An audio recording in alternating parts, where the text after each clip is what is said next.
So we are live right now, live and in effect. Salam alaikum to all the Muslims who may tune in, and also greetings of peace to the non-Muslims who may tune in. But I just kind of wanted to discuss something um, due to the simple fact that, shout outs to Austin Holman and, him reviving something that was being done before, but now it's being done in mass amongst Western based men based in the West, uh, regardless of their origins, be it they be African descended from America, African descended from Caribbean, who laid down roots here, or continental African who may be first generation here as well. First generation from their parents. Now, there is this thing where, because men have decided that enough is enough and they are not tolerating the behavior of modern Western women, that they have decided and taken it upon themselves to practice strategic retreat. And they have decided to do strategic retreat to different locations. Some choose Brazil, some choose Colombia, some choose Thailand, some choose the Philippines, some choose Singapore, some choose just different places in general. Me personally, being a Muslim, I'm leaning towards the traditionally Muslim areas. Not to That's not to say that there aren't any Muslims in these places, right? Indeed there have been Muslims who laid down roots there. You know, um, However, I want to say that um, there's actually some Quranic injunctions that actually tell us that we should be traveling. And the thing is, in regards to this, I don't think nothing in the Quran was was commanded by accident by Allah. Um, and so I want to take some verses. I want to take some verses and go over them. Um, and one of the verses, let me go ahead and say it.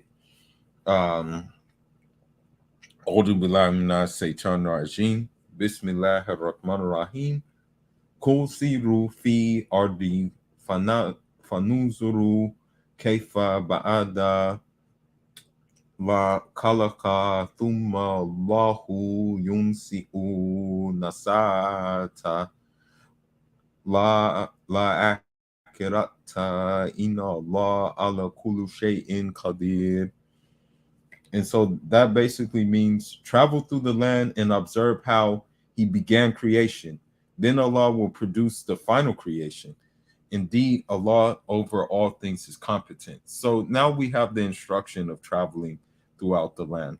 So we need to really take that instruction and take heed to that instruction, right? Um, with that being said, there's many other Quranic injunctions about traveling. Okay, there's many other ones. Let me go ahead and look at those.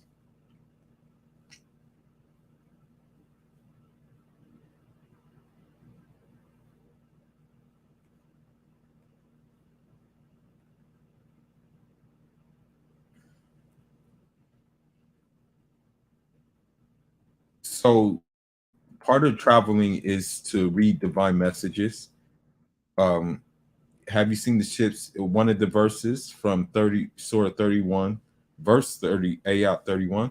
It says, "Have you seen the ships speeding through the sea, carrying God's provisions, so that He might show you some of His wonders?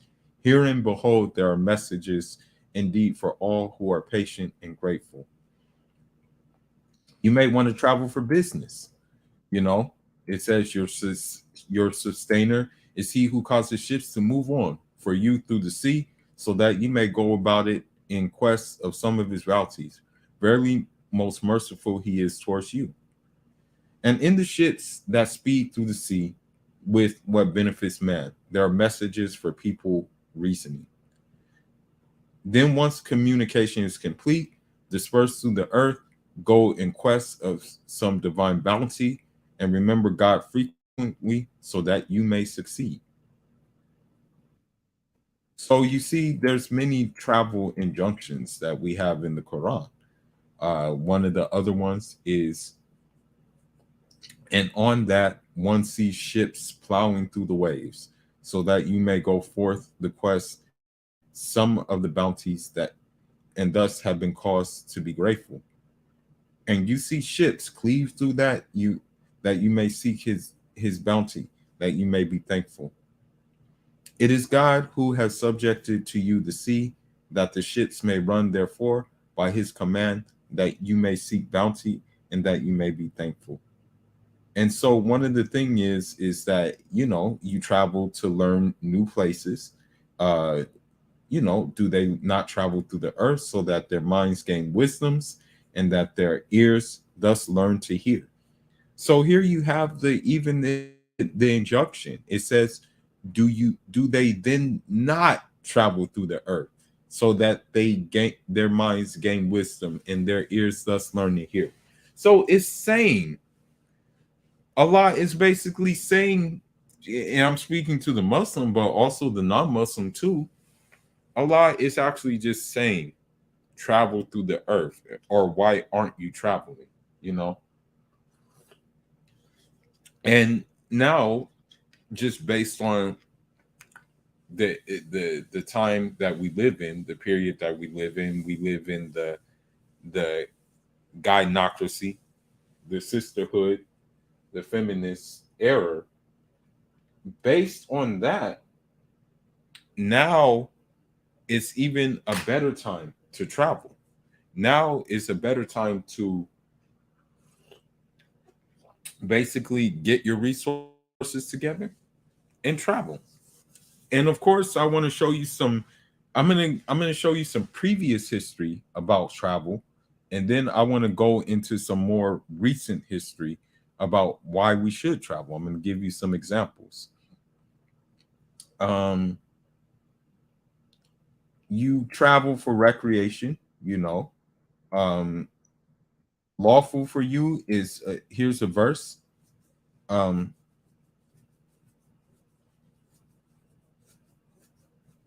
it says basically, it is who enables you to travel by land and sea until you are in the ships they sail on with them in a pleasant breeze, and they rejoice. Lawful for you is all water game and all the catch of the sea as enjoyment for you and for those who travel. So it's saying that we have to travel as Muslim, and it didn't really differentiate between Muslim men or Muslim women. So I want to see if I can find something in the past that we actually did as Muslims. Hold on just a minute. Let me look for it.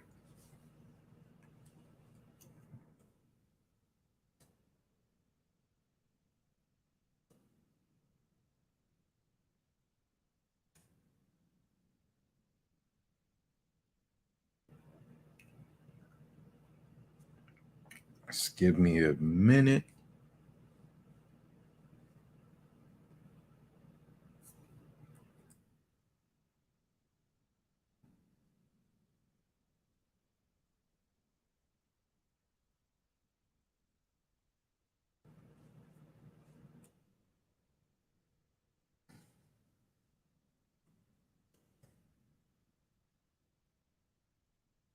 Just give me 1 second. I'm looking for it.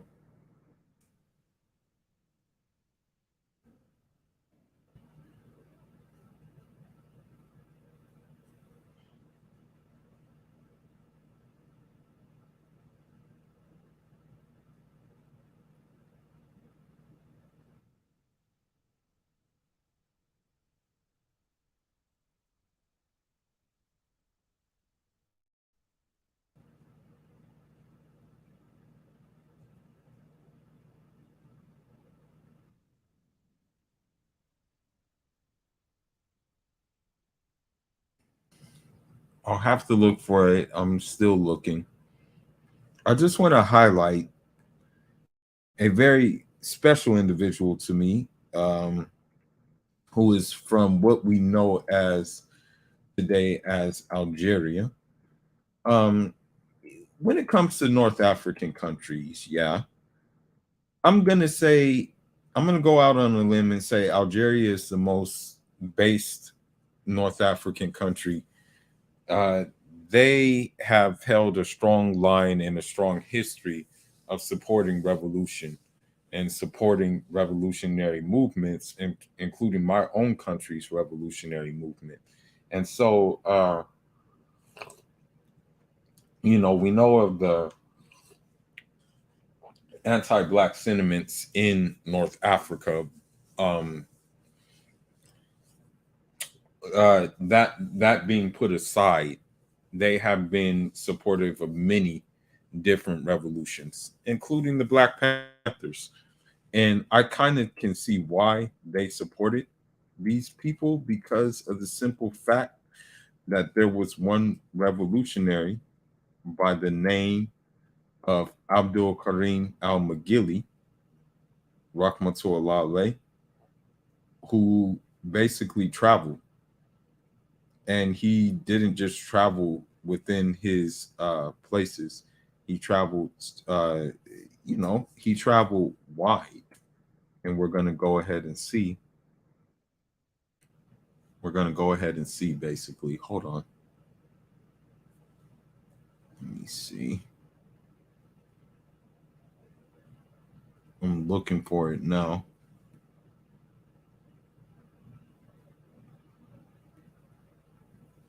Generous child sponsors and hardworking families have helped make this a community with the lowest.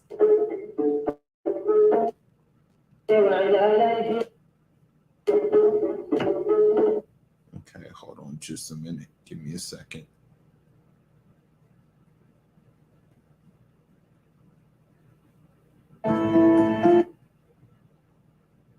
المدن الكبرى في ذلك العصر هي المسافه بينها وبين فاس هي نفس المسافه بينها وبين تمبكتو، هي نفس المسافه بينها وبين الجزائر العاصمه، هي نفس المسافه مرورا بكم بصالح وولاتها. ثم تدحرج هذا الطريق الى وسط توات، الى طريق توات، لأن توات اصبحت هي محور التجاره الدوليه في ذلك العصر، وبالتالي وجود اليهود في هذه المنطقه امر طبيعي. وهذا ما ذكره الرحاله الايطالي أنطونيو مالفانتي الذي زار المنطقه سنه 1447. في العيد الآن يحتفلون به في صحيح، ولكن هذا العيد كيف هو مقاسه وكيف غرضه؟ ولات زاوية دينية يحفظوا فيها القرآن. كان السلطنة يعني اليهود عندما جاءوا يعني كانوا يتاجرون في ولاد داود ويقيمون الاجتماعي. Hold on, I'm kind of looking real quick. I'm trying to look for it. What it is trying to find.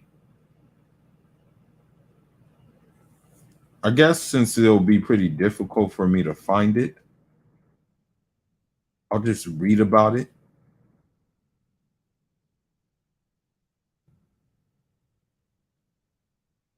Yeah, I'm just giving one example. We have many examples. One of the examples we have is Ibn Battuta.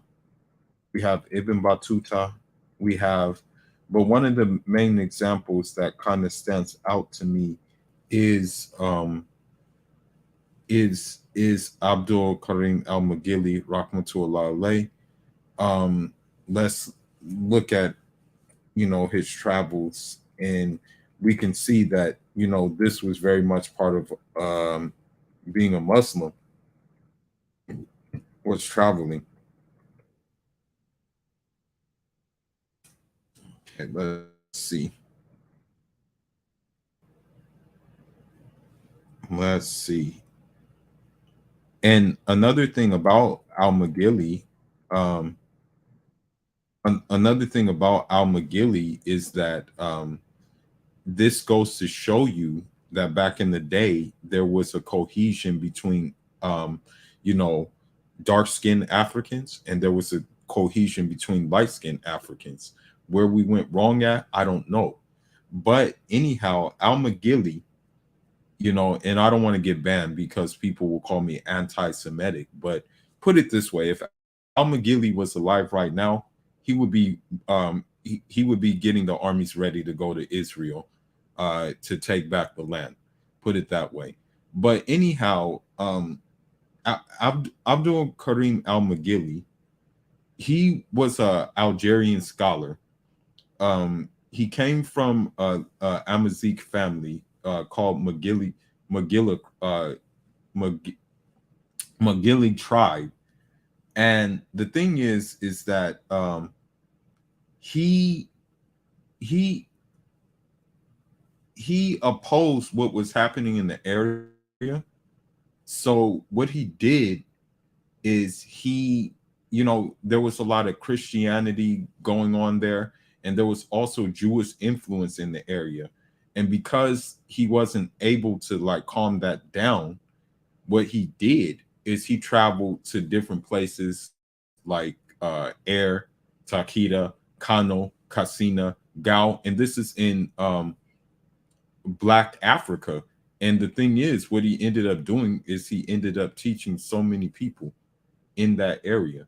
He ended up teaching many Africans Islam.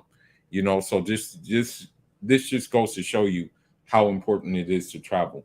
You know what I mean? So I want to highlight some things about. I want to give some reasons why we should travel more due to the climate that we're living in right now. I'm going to share my screen.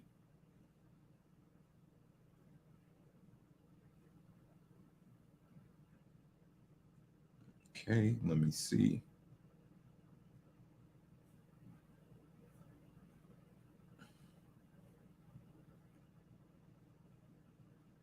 Okay. Let me see if I can actually find it. I just want to show you guys something because a lot of times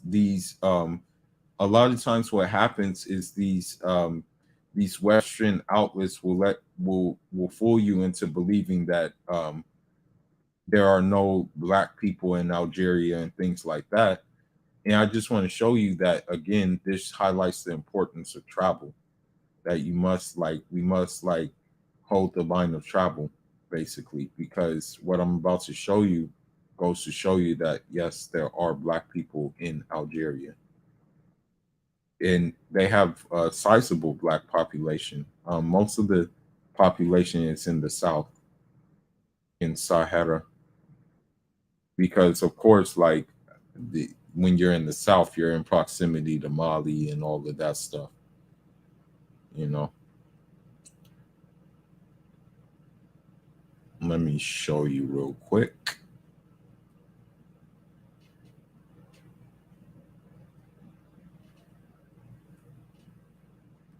So these are black Algerians. Cybersecurity professionals are among the most in-demand professionals today. المسجد العتيق بقصر بوعلي بدائرة زاوية كنتا جنوب أدرار بناه الشيخ. So they just basically said that with these places, right? You tend to have zawiyas in different areas. You have and the zawiya is just basically a place where you meet, you make dhikr, you do those kind of things, right? And so here in Algeria we have zawiya Kunta right now.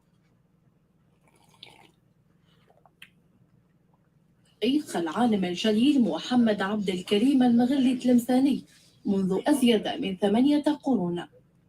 ما تعلمون أيها الإخوة أن هذا المسجد أنشئ. So here you have black Algerians speaking. The thing is that we have to understand here is that when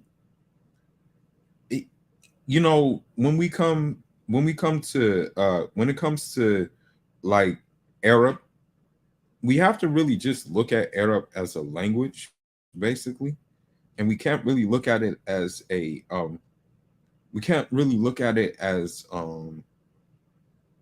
want to say as an ethnic group. You know what I mean? We have to look kind of as it of it as a cultural and linguistic group, but we can't look at Arab as ethnic group. You know, a lot of people make that mistake, and they look at Arab as ethnic, and it's not ethnic at all. It's a it's a whatchamacallit group. It's a linguistic. It's a linguistic cultural group. You know, that's what we have to look at it as. You know, we can't look at it as an ethnic group. We would be mistaken in doing so. But let's continue on.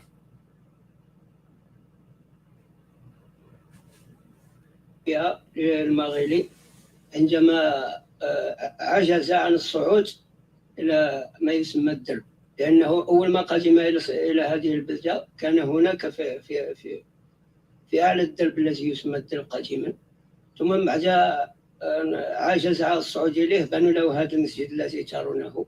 المسجد بني بمواد محلية، سقفه من حجارة وجريد النخيل، وجدرانه من الطوب المحلي، ولا يزال يتحدى كل العوامل الطبيعية والبشرية. ملي نوعوا على بغيتنا نوعوا عليه ما كانش جمع لا جا هو نتاع شنو هو يوضوا كله تبناو جوامع ثانيين ولكن هذا. So you have another Algerian black dude, and he's talking about he's talking again about you know, just about the simple fact that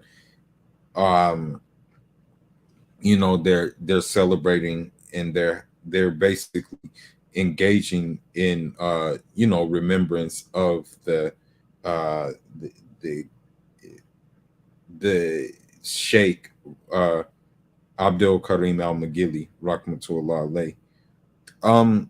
It must be said as well for me that that the, you know, this sheikh is kind of important to me for the simple fact that this sheikh actually his minhaj got passed down to, I want to say, the minhaj that in which I follow. So this is kind of why I look at him very importantly. And yeah, that's just basically it. You know what I mean? But let's continue.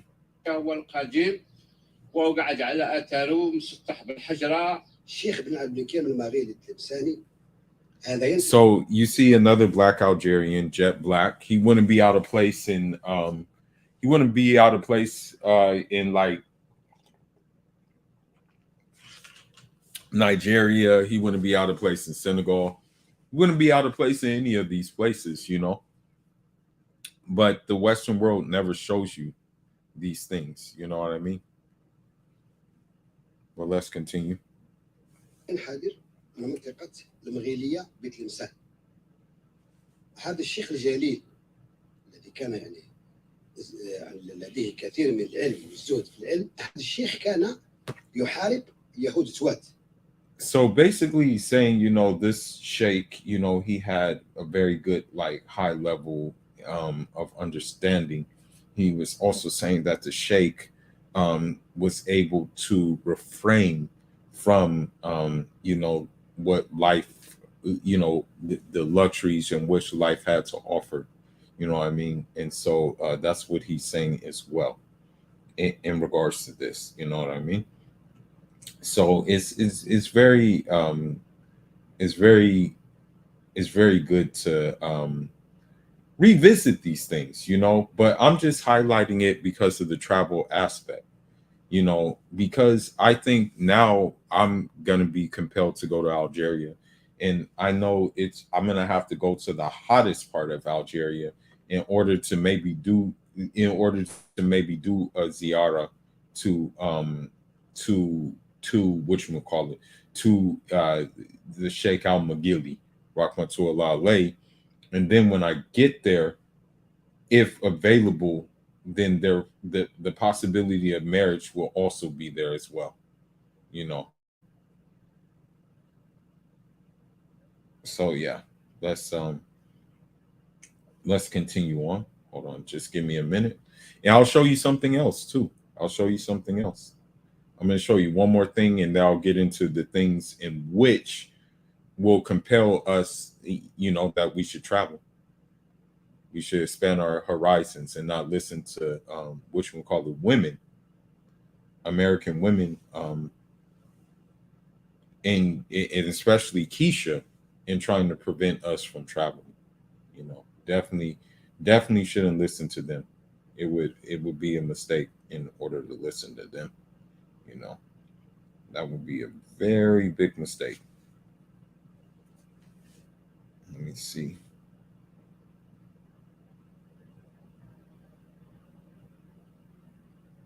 Give me 1 second.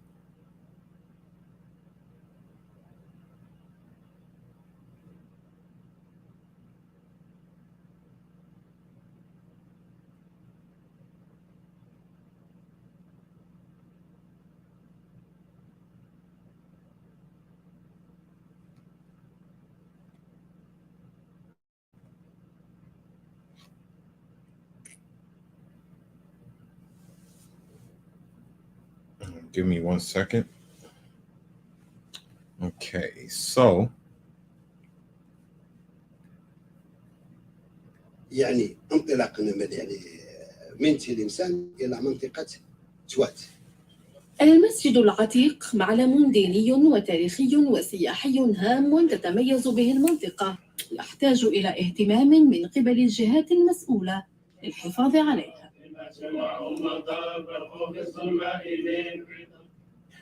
okay, now I want to show you guys something really quick about travel.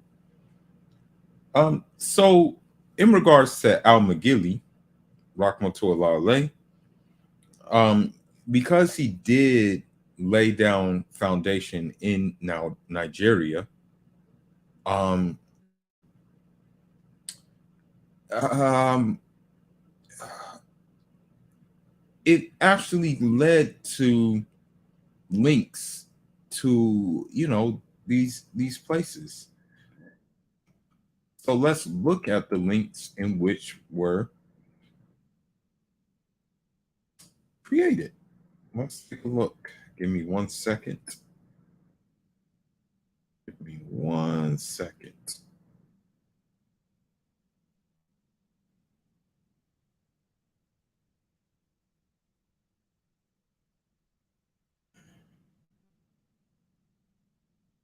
Give me 1 second.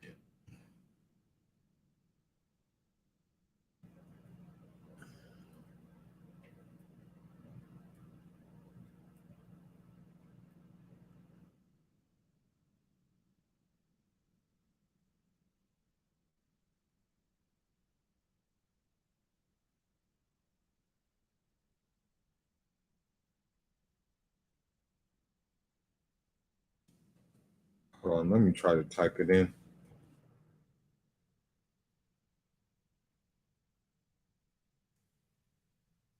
Let's see.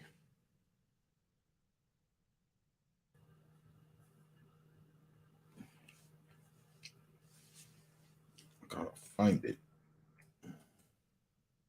On just a minute. May have to type it in Arabic.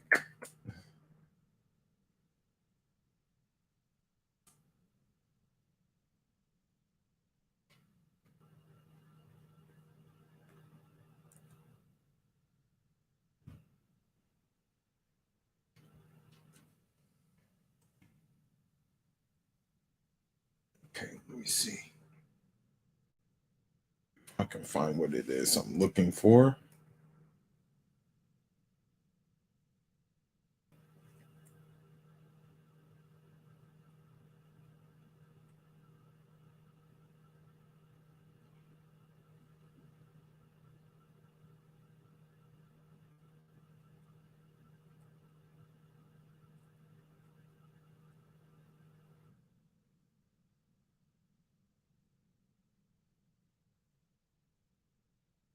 I can't find it. Hold on. Give me a second.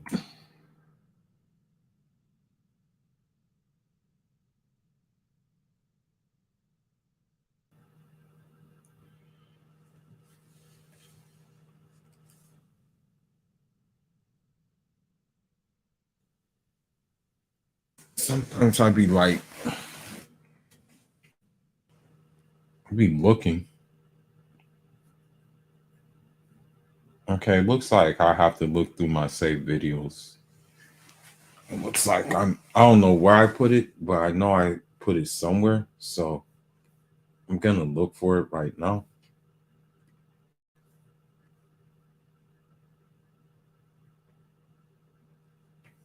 Just go to my like videos. I know I like this video. I just gotta find it.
All right, let me see. Let me try to find it. It's gonna take a long time. My bad, guys, but I gotta look for it.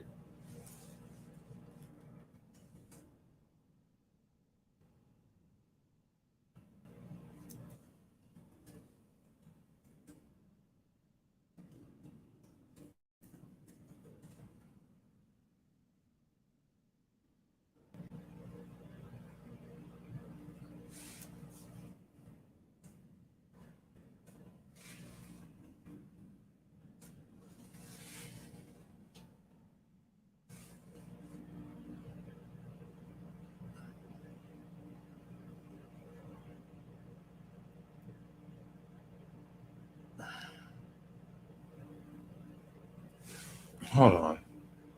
Let me see. Maybe I should just type in this.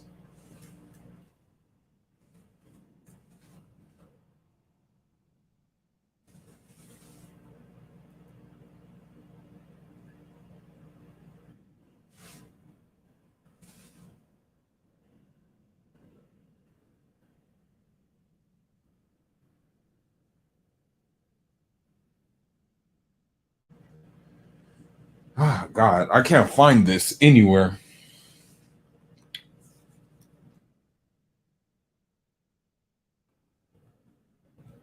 So let me just type in Al McGilly again and see if I can find it, come across it.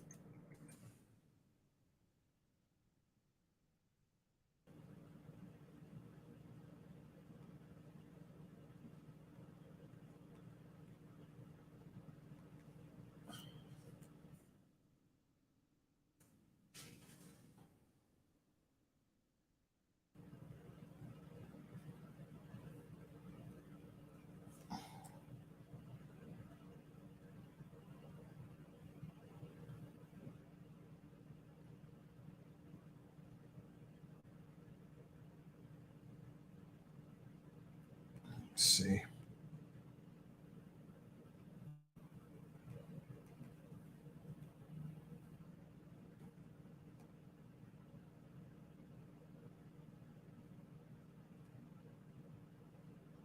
Okay. وافدين المسلمون كانوا أو هو نقل الإسلام إلى إفريقيا الغربية. وإن صح الخبر ففي ذلك خروج من الشرع ويجب علينا أن نتصدى له. ماذا أقول لك أيها الشيخ؟ ويقتربون إلى الله بالشكر لسلامتها وبلوغها هدفها، فكانت تحمل بضائع كثيرة ومختلفة من الحرير والملح، والمعادن الثمينة كالذهب والفضة وغيرها. لحماية هذه المصالح الاقتصادية كان ينبغي لهم أو أن يكون لهم حضور اجتماعي في هذه المنطقة، خاصة في منطقة تيمونتيت باعتبارها المحطة الرئيسية. All right, this is not what I was looking for, but you know, I just want to find one more thing, and then we can start to get into what we usually get into. If I can find it. I don't know if I can find it though. I hate that. I hate when you be looking for videos, like you already have videos, right? And then like when there's a video that you want and you forget to add it to the like video, you can't even find it anymore. It's crazy. I be hating that happening. Well, let's see. See if this one will actually come up. الأمير أسكيا يعني لما سألوا الأمير. Let me see.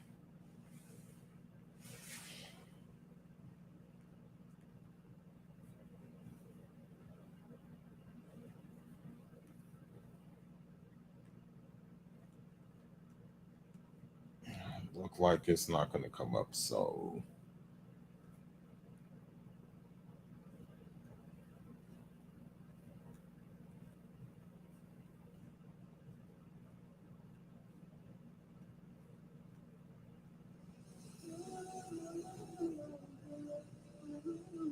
بوجه هذا الفصل ومنه الشيخ سيدي محمد عبد الكريم الفغيلي. Okay, so anyway, you know, I'm not gonna bother looking for it anymore because it'll take forever for me to look for it. But anyhow, what I'm saying is that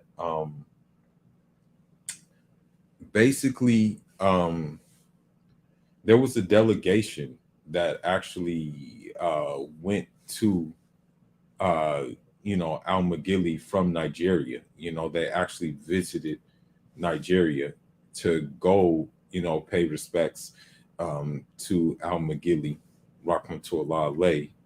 Again, I'm gonna try to look for this. I don't know why I want to find this so badly, but I'm gonna find it. Dang it, I'm going to find it. I'm gonna find it in my videos, man. Let me see. I'm gonna find it, bro. Going to find that damn video, man.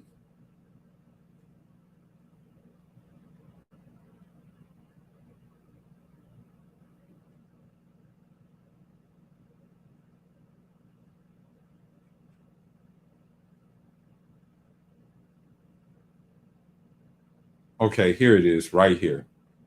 Bingo. We found it. Let's go. Let's go. Let's get in.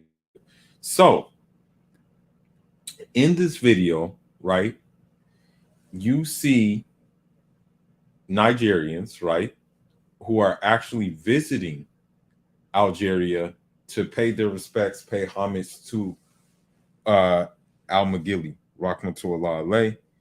And so, with that being said, that what's stopping us from doing the same thing? You know what I mean? I think with us in general, and I'm just saying this as Black people, from wherever we come from, I think our problem, our limitation sometimes that we put on ourselves is that we kind of let the stigma of racism, we kind of let the stigma of like colorism, we kind of let those stigmas get the best of us, and we shouldn't let them get the best of us. You know what I mean? We shouldn't let them like prevent us from actually realizing and adding like basically excitement to our life. You know what I mean? And so I think that sometimes hold us back. And yeah, we shouldn't let that hold us back, you know.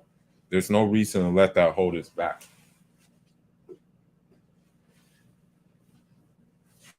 And one thing I will say about travel is that in regards to the places you travel to, you should kind of decide to get a like sound understanding of the language, like just the basics of the language. It doesn't necessarily mean you have to master the language. It just means that you should get like a general understanding of that language. You know what I mean? And if you do get that, then it should be okay. You should be okay. You know what I mean? So yeah, that should happen.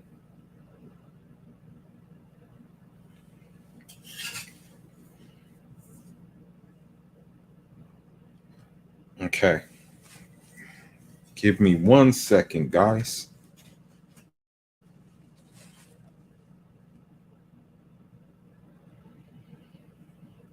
Give me 1 second.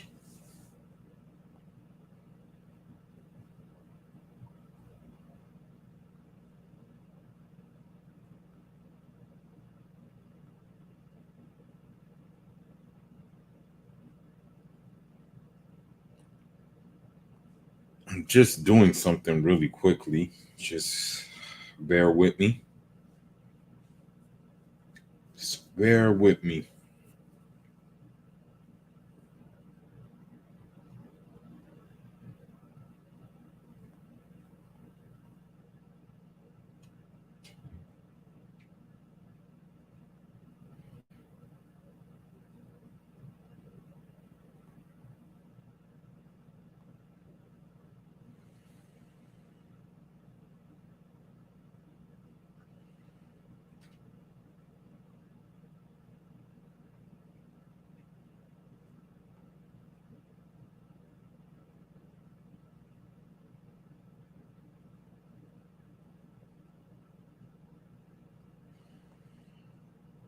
I'm doing something really quickly.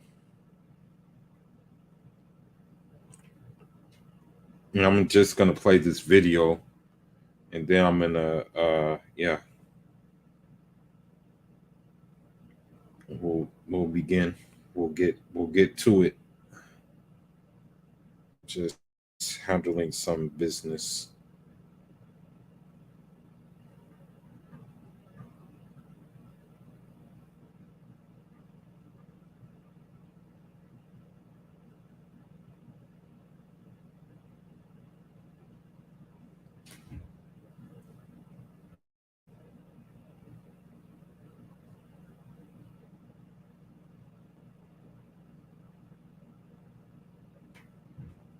Hmm. Okay, let's get on to it. So you see the Nigerians are coming out, right? They, just chilling, a whole delegation of them, right?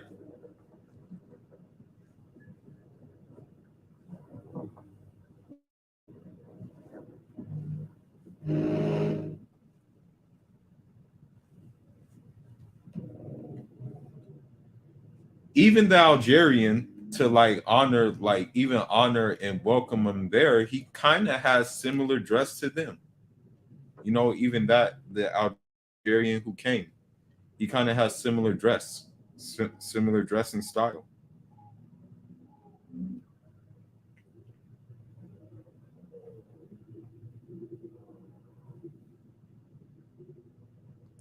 He's greeting them, you know.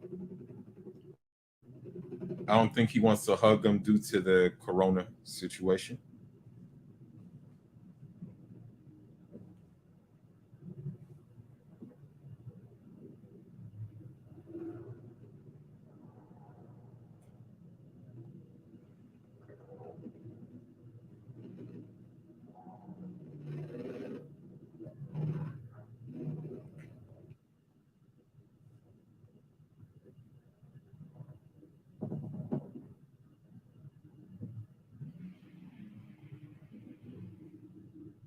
Probably have some Tuareg there too.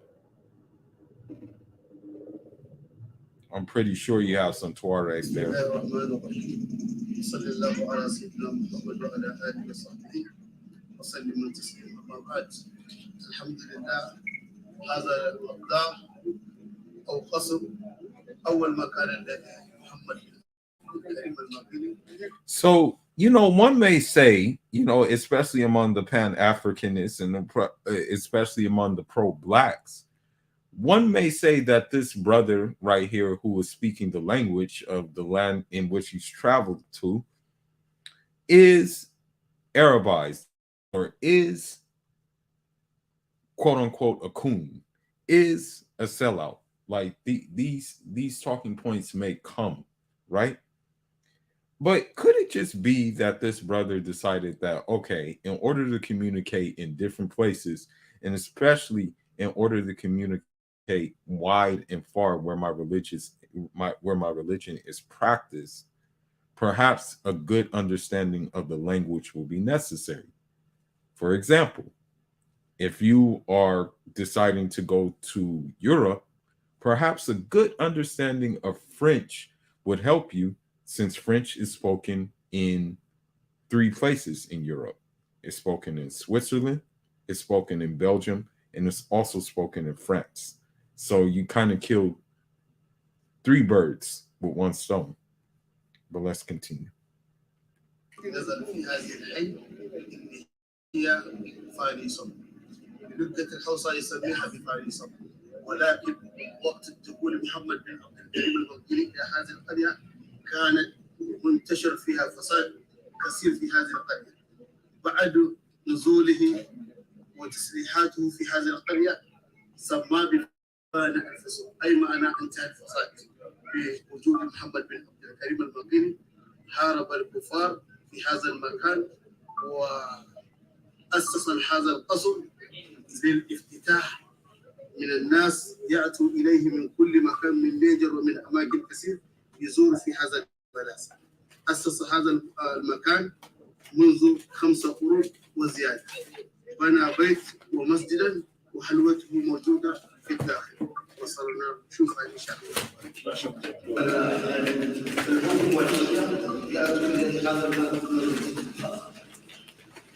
لذلك في كل إسلام يأتوا إليه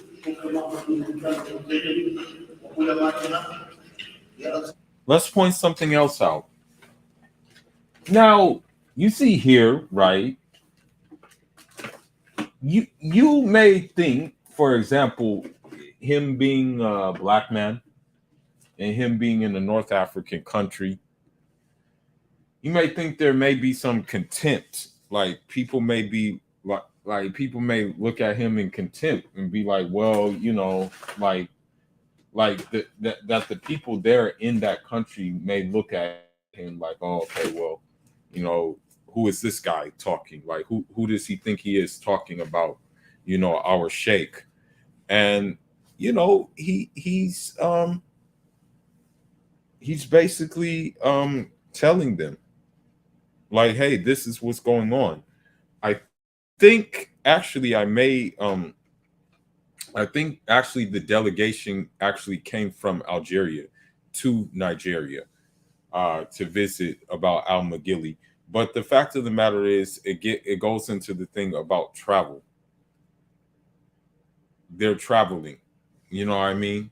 And they're being welcomed, and there seems to be a cohesion between them in being welcomed. So I don't really see I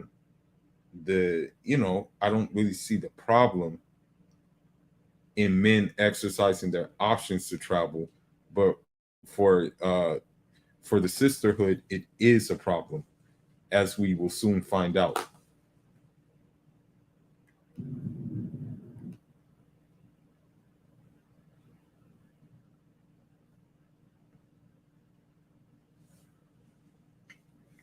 Just give me a second.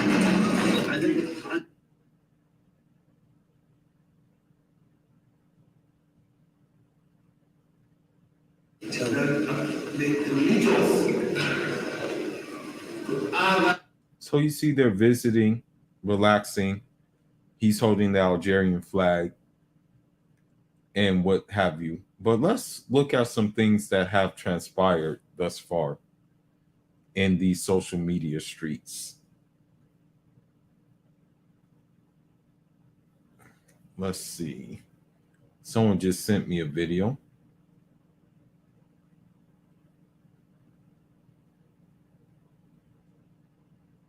Okay, let's see.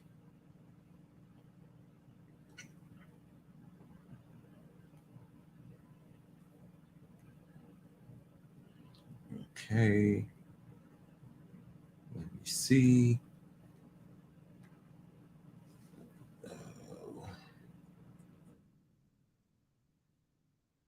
Okay, let me see.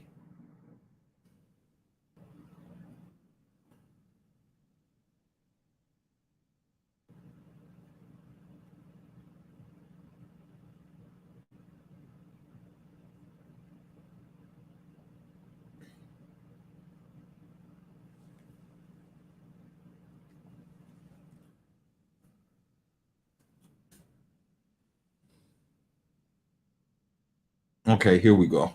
Here we go. Shout outs to Anthony Spade, by the way. Y'all go subscribe to his channel. He has a good channel.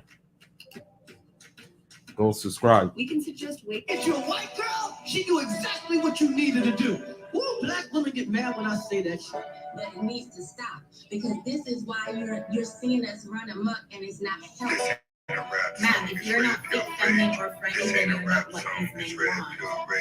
This ain't a rap song, it's red pill rage. This ain't a rap song, it's red pill rage. Used to be a time that fairy tale. Welcome back to the Anthony Spade channel. Before we get started, go ahead and hit that like button, that subscribe button, and that notifications button so you can get the videos as soon as I put them out. If you're looking for the music to the intro and you want the link to the second channel, both are below in the description. But can you do me a favor, hit the notifications button right now. All right, guys, I got about 5 videos for you. The first video is going to be the video in front of me is a woman who's going to be going off on BMs about guys who are getting their passport and they're going overseas. The next video is going to be a woman who's also going off on BM about why they need to change the way that they think and the way that they act. We are starting to see a shift here, guys, and I hope you guys are paying attention to it. Because a lot of you guys, you need to start coming outside right now because life may be changing for you. Third video, we got my man Chris Rock is going to be breaking down why BMs get money and they want to go and mess with the Caucasian women. He's going to say it in a jokey way, but he makes a little bit of sense. Next video, we're going to have guys who are saying, why do women who are 304s get in a relationship and they want all their boyfriends to cut off their friends? So is it bros over 304s? And then we have Candace. No, we're not going to do Candace. We got Just Purely Things. She's going to be discussing unhappy marriages. All right, guys, we're going to start off with the first video, which is going to be a BM breaking down the bitterness of other BMs. Make sure you guys go ahead and hit the subscribe and notifications button now. Ma'am, if you're not fit, so men are saying they're getting their passport because there aren't enough fit, feminine, and friendly women to choose from. And instead of looking in the mirror and asking ourselves if we would make great wives to these men, we would much rather shame them and guilt them into staying with our mediocre asses. Well, I mean, at the end of the day, they will try to guilt and shame you. But if you have your passport, if you have no kind of like, if you have everything together for you to go where it is that you need to go, then they can't really shame you for deciding to exercise that option. The thing is that you know, although they may be upset at this, at you exercising your option, using your option, don't let that shame keep you from your blessing. Because at the end of the day, it's a human being who's telling you to deal with their mediocre asses versus Allah telling you to go travel, go see the world, go do what it is that you were put on this earth to do. Ma'am, if you're not fit, feminine, or friendly, then you're not what these men want. Shut your ass and go to the gym. Like, do we see how toxic we are? So men are saying, no, they do not see how toxic they are. Why? Because no one knows who they are. No one knows who they want to be. Everyone comes online to get answers. But online is where people get to run away from reality because you're able to find chat rooms and you're able to find crews that you become part of that agree with everything that you agree with. So in life, the way we're living now, you don't know your thinking's wrong as long as there's someone next to you to agree with it. And now there are ways you can go online and you can find everybody that thinks like you, and you'll never have to face the truth. Just as much as BMs are delusional about how men view them and how life is rotating, we also have a lot of guys out here who are delusional about who they are and how life is supposed to be as well, because everyone is confused. That's why if you do not have a dream, it's hard for you to stay focused. That's why it's important to have the Islam or have a sound foundation in something that you know has helped you throughout your life, and also is one that is like, you know, just good for you. You know what I mean? So that's the most important thing that we must understand when it comes to this situation. Okay, understand that.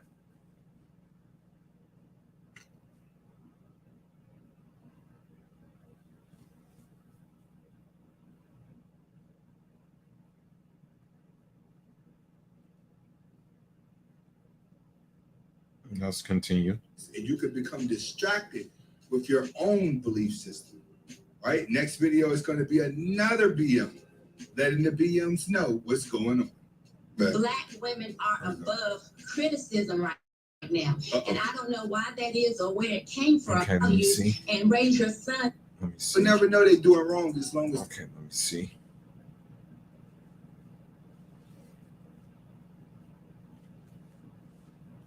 Let me see.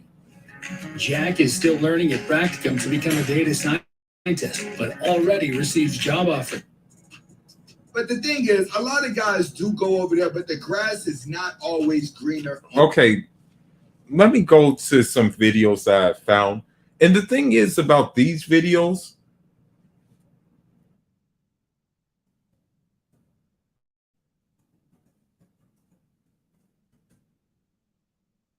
the thing is about these videos is what the thing is the thing is what I'm saying is that the thing is what it comes down to is you have to ask yourself, are you going to listen to are you going to listen to the creation, or are you going to listen to the creator? That's what it really comes down to. So if you decide that you want to listen to the creation, the thing is this is this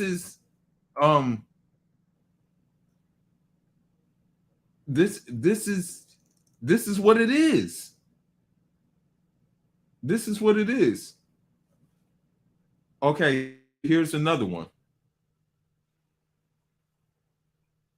Here's another one. Hold on, let me see. I say, Modern Family. Talking about it, and I want to expand overseas and find somebody to love you. I truly believe love knows no boundaries. I've seen it here on TikTok. I've seen it in person, 90 Day Fiance, Modern Family. It could definitely happen. And a lot of y'all love that show now. Okay.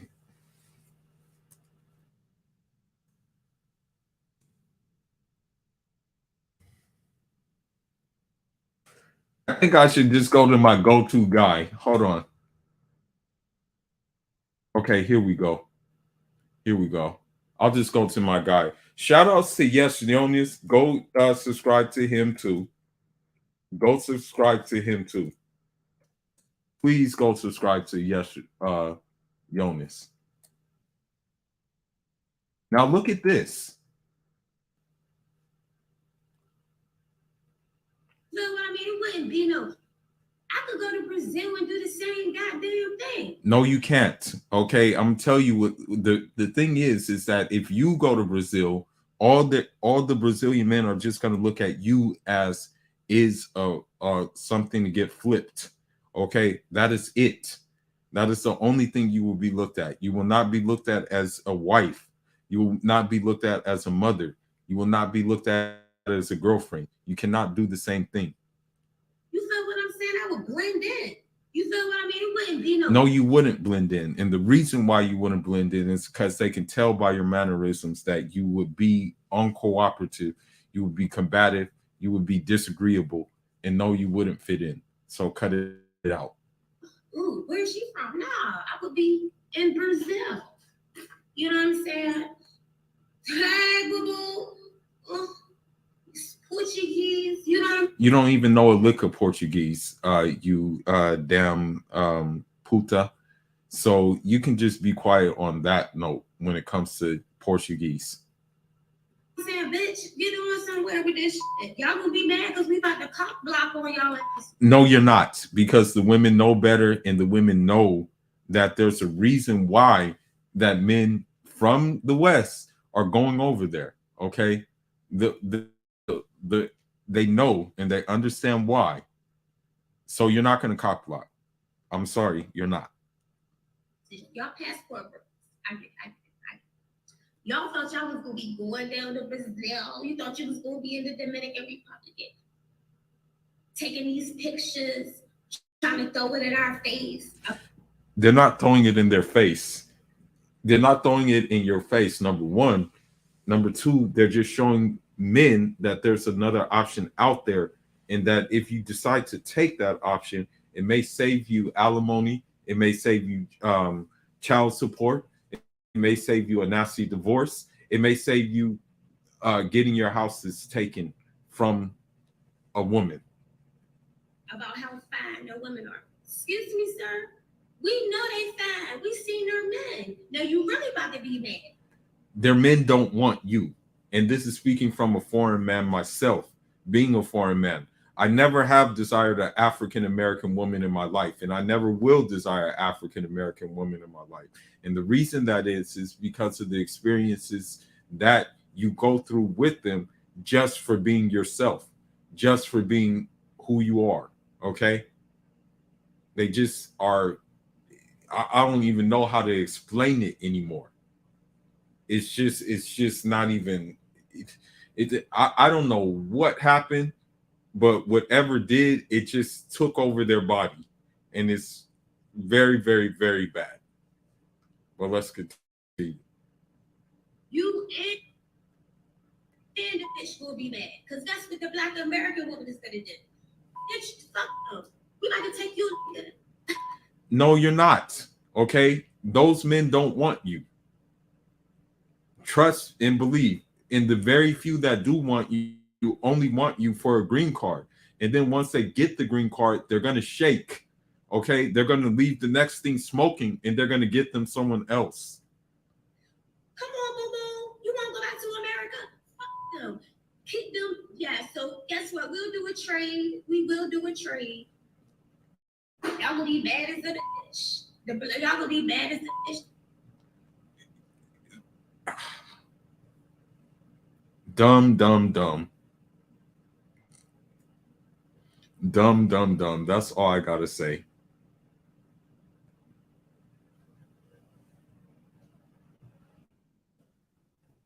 Okay, let's see.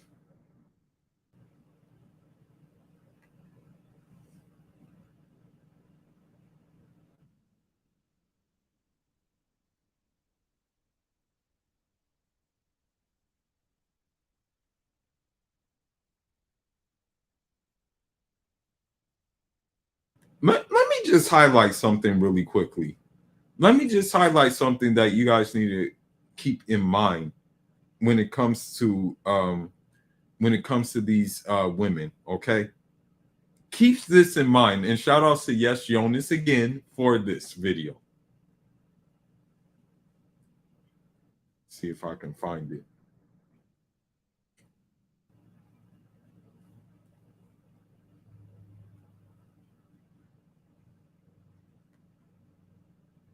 Let's see.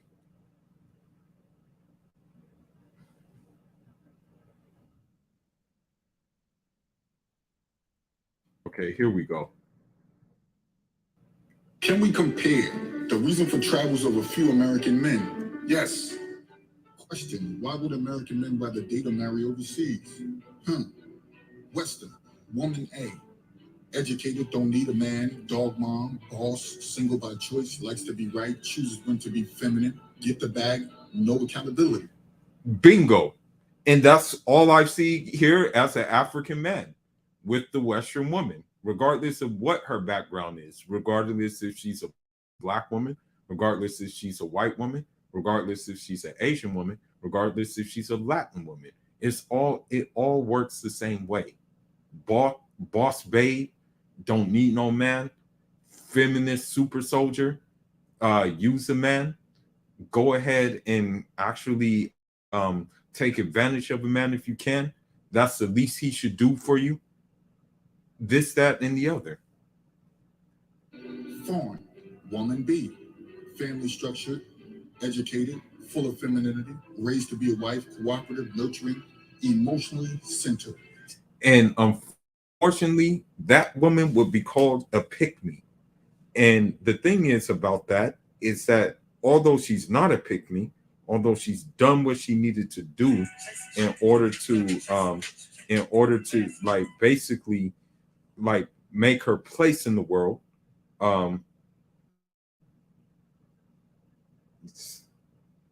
so that's the thing about the whole situation is a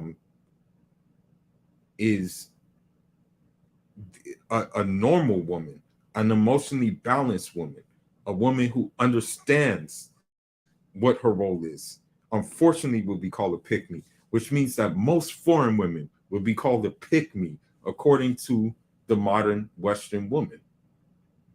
Steps to climb the ladder of success depends on you, fellas, and your determination, man. Lots of activity is required. It is true too. I'm gonna be honest with you. A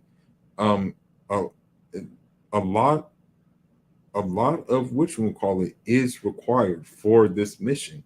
I'm gonna be honest. I mean, that's why that's why I'm really like, you have to have a certain level of focus when it comes to carrying out this mission. No matter where it is you want to travel, no matter if it's like maybe kind of like a international local travel, whether you're traveling from North America to South America, whether you're traveling North America to the Caribbean, no matter what, it takes an amount of focus, it takes an amount of discipline. And some of that discipline may involve like basically going cold turk when it comes to dating these American women. So you have to like keep that in mind when you're dealing with this situation that we're living in right now. See, focus on your goals is a major piece to every man's puzzle. You can't get around it. She gives you an apple and wants the ATM. And that's true. Again, we talk about the conditional femininity. I'll do this. I'll do this if you do this. I'll do this if you do that. The thing is that they put conditions on everything. You know what I mean? For outstanding citizens, but they don't put conditions on degenerates. Okay, those degenerates could do whatever they want. And that's just the bottom line. And that's just how it works, and you don't deserve that, bro. You deserve better. She gets pregnant, and now your path can be altered. You see how this works? And alhamdulillah, alhamdulillah, um,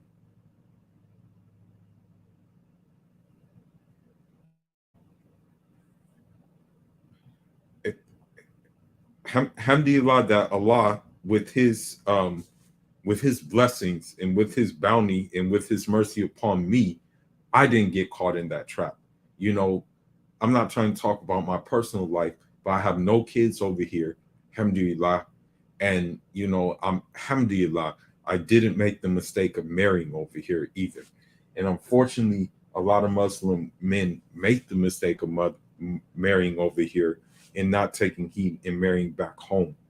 One Muslim brother I know though is actually has actually taken heed and did the right thing.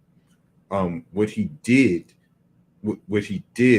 is he actually married back home, kept his wife back home, and decided to you know, just send her everything that is needed for her to maintain herself. So that's the good news. Alhamdulillah. On focus, plenty of singles in America. You're not missing out on anything. Choose. Exactly. There's plenty of single women in America.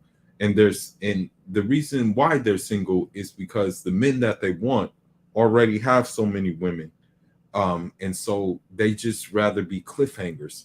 And so let them be cliffhangers, but don't put in the effort in trying to convince them of being convince them of basically being with you.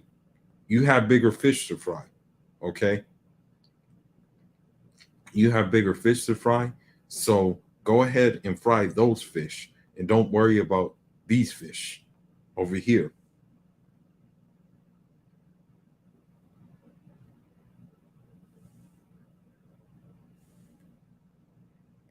What you want. See, many have voted, and they voted with their passport. Some people say I voted without feet, but I say voted with your passport because now you're on the planes that you want to go. You're having that freedom to do what you want. No more worried about heartbreak. No more worried about the chains that were holding on you. See, you broken free from those things mentally. You have to snap out of it mentally. That's the thing. The world is spacious. You know what I mean? The world is very spacious. You can't be limited by these limited things here. I mean, some of the things that are here are basically, you know, hip hop culture, which we call it, you know, athletes, freaking entertainers, and aspiring to be them. You can't be limited by that.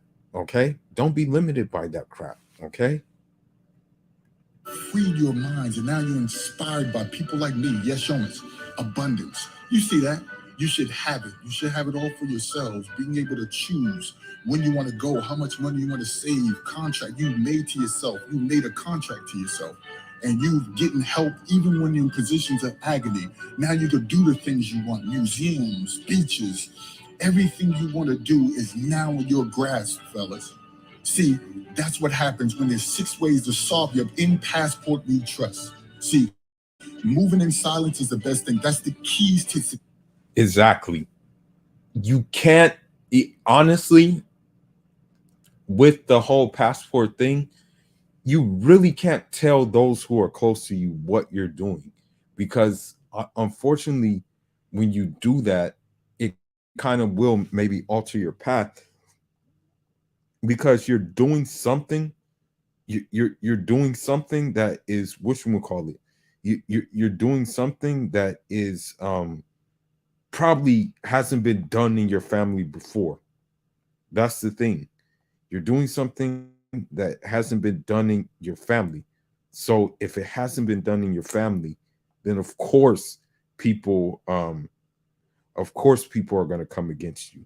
So this is why it's important to move in silence. success. And now you need to thank yourselves. You need to really have appreciation because now you're doing what you want. Thank yourselves for being better men. Don't worry about the rest. Okay, now that video is just very spot on, you know. But now let's look at something else that these women do that unfortunately guys that come after the guy that she was with in this situation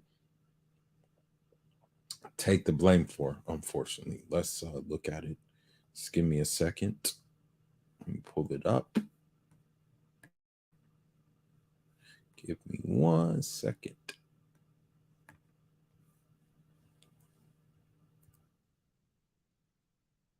Let's see. Let me see.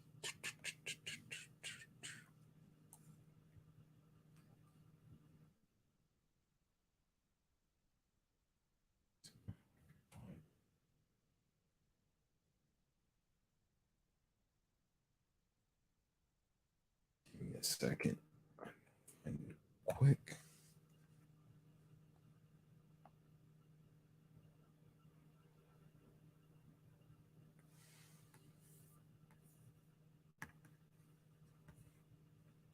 Okay, here we go. Yeah, but I gotta get a nigga back for that. It's not negotiable. It's not even debate. So here, what we have here is a woman, and I'm not trying to make fun of anybody's misfortune, but here we have a woman who is obviously in a relationship with a street dude, and the thing is you know, I'm not going to laugh at anybody's misfortune, but it, but it seems as if she actually was involved in some street conflict, and actually if this is real, she got paralyzed from the street conflict, but um her boyfriend actually did not suffer the consequences for the the the conflict that occurred. So I show this to show you that rather than waste your time with these women who will not change and don't see a problem in their ways, you need to focus your energy on that commandment in which Allah subhanahu wa ta'ala made, and that was to tell you to travel, tell you to see the world. Um, go see the world for knowledge. Learn things about the previous people that came in these different lands. So rather than waste your time on trying to, um, how should I put it, keep up a fake moniker that these pro blacks and these hoteps use about black love, rather than do that, focus it focus on getting real black love, maybe abroad, from a woman from maybe Brazil, Colombia, Venezuela, Peru, where there are strong African descendant populations there, rather than stay in a place where a woman is not going to change. But let's continue.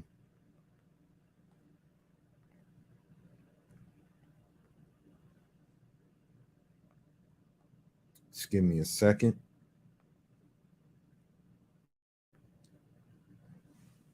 Okay, let's see.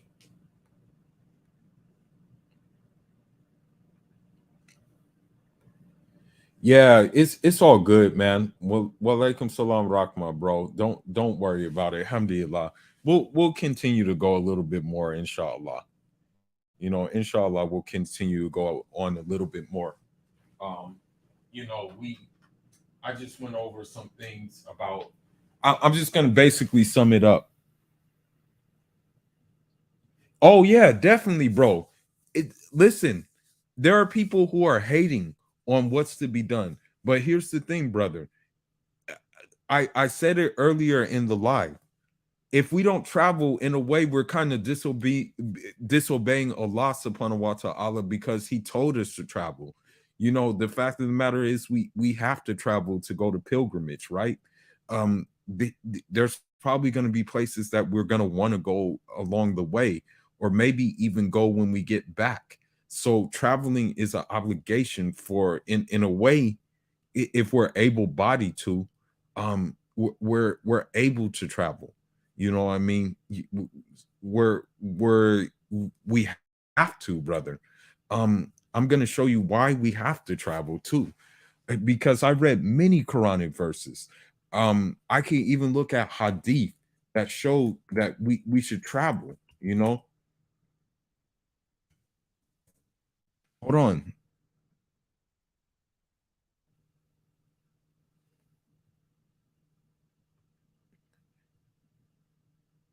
There's even a hadith that says, hold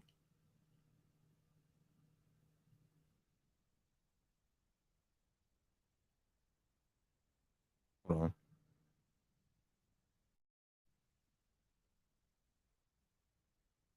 Someone said the best provision of travel is fear of Allah. Um, another thing that said, another thing that the prophet said, alayhi salatu salam, may he make goodness easy for you wherever you are. So that just shows that they traveled back then. They traveled, they were merchants, they were traders, they were scholars, they went places. So who the hell are we if if if we're, you know what I mean, if we're nowhere near them? They even said, um it, let's look, um let's look even more about travel. Let's look even more why we should travel. You know what I mean?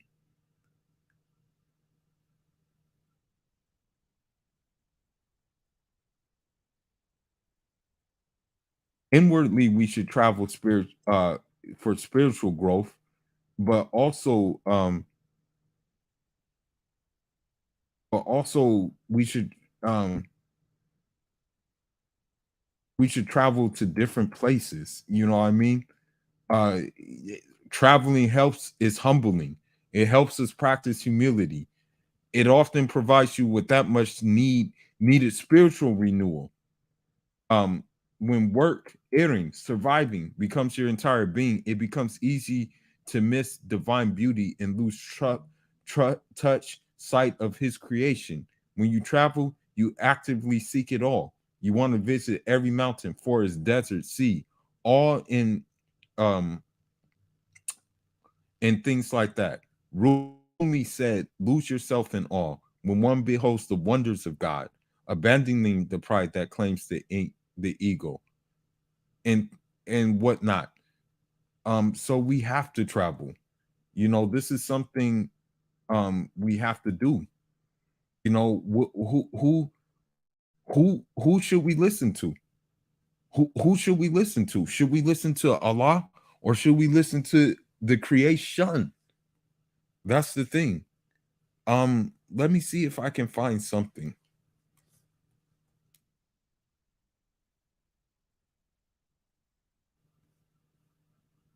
Let me see if I can look for something real quick.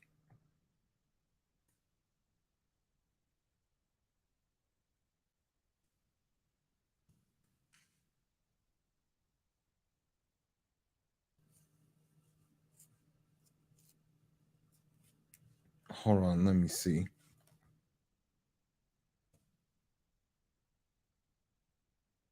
Because I want to compare the two.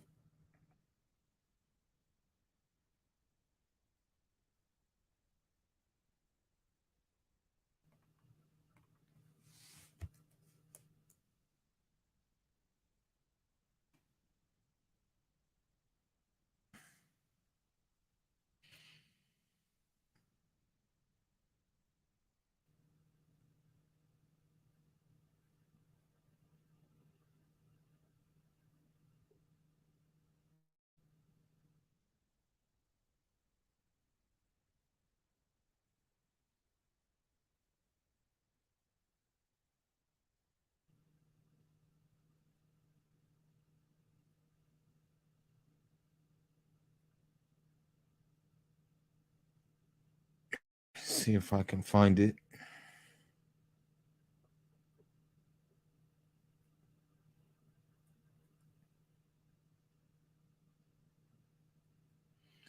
And inshallah, where are you planning on making hijrah to? Like, where do you want to make hijrah to? Like, would you want to move to the Gulf, or would you rather move somewhere else? Like, where would be your ideal location?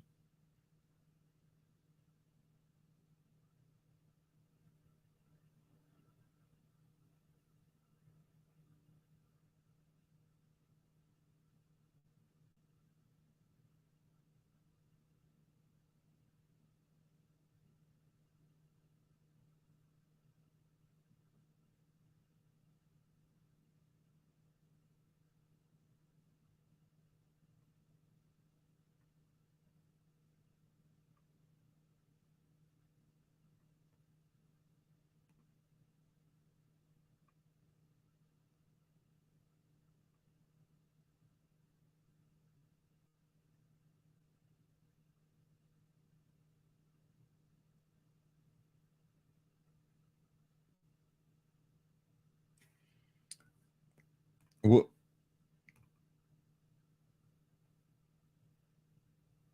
Oh, Oman. Oh, okay, Oman. Oh, okay, alhamdulillah. Yeah, Oman would be pretty chill, probably. I can see how that can be of I can see how that can be a benefit, basically. Oman. Um, I think for me, it's gonna probably be somewhere in the east if I do make hijrah. But also I definitely have my mindset that I will not marry here though. Even if she's a Muslim, I have my mindset that I definitely will not get married in America. I have that set already, set into stone. You know, let me see. So let's look at Brittany Renner's meltdown. And you have to ask yourself, w- why stay here and deal with her with this? Okay,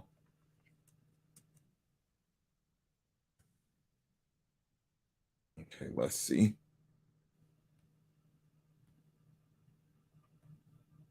Let's see. Let's see.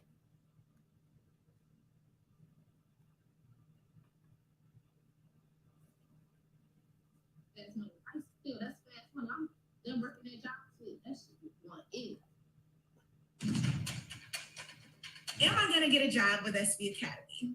Yes, you will if you graduate the. It's just, it's so normal. Let me see. Okay.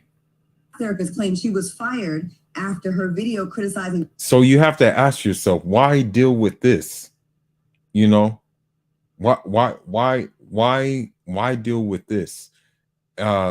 When, as you said, you won't not only have control over her, you not only won't have control over her, you basically wouldn't have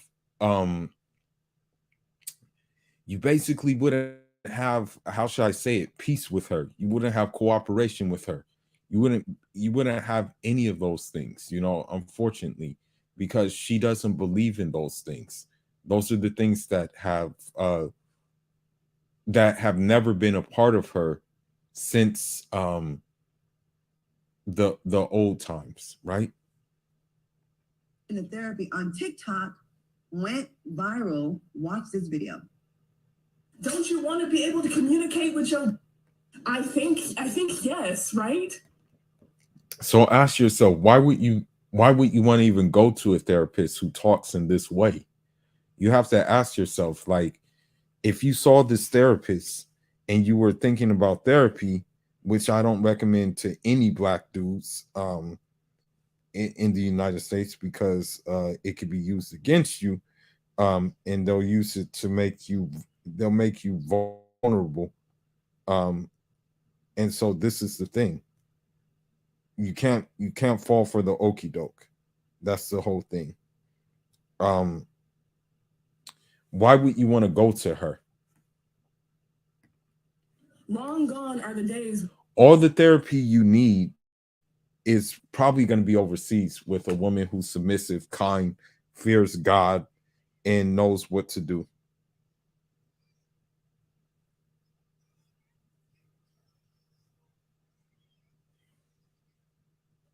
Where you can just shut down. Not tolerating that. All right, ladies, what do you think about our comments? I find it to be very honest. And look at her old ass. Vivica Fox ran through and stuff like that. Oh, there's a co-wife app. I never knew that. Let me look at that. I never knew that this existed.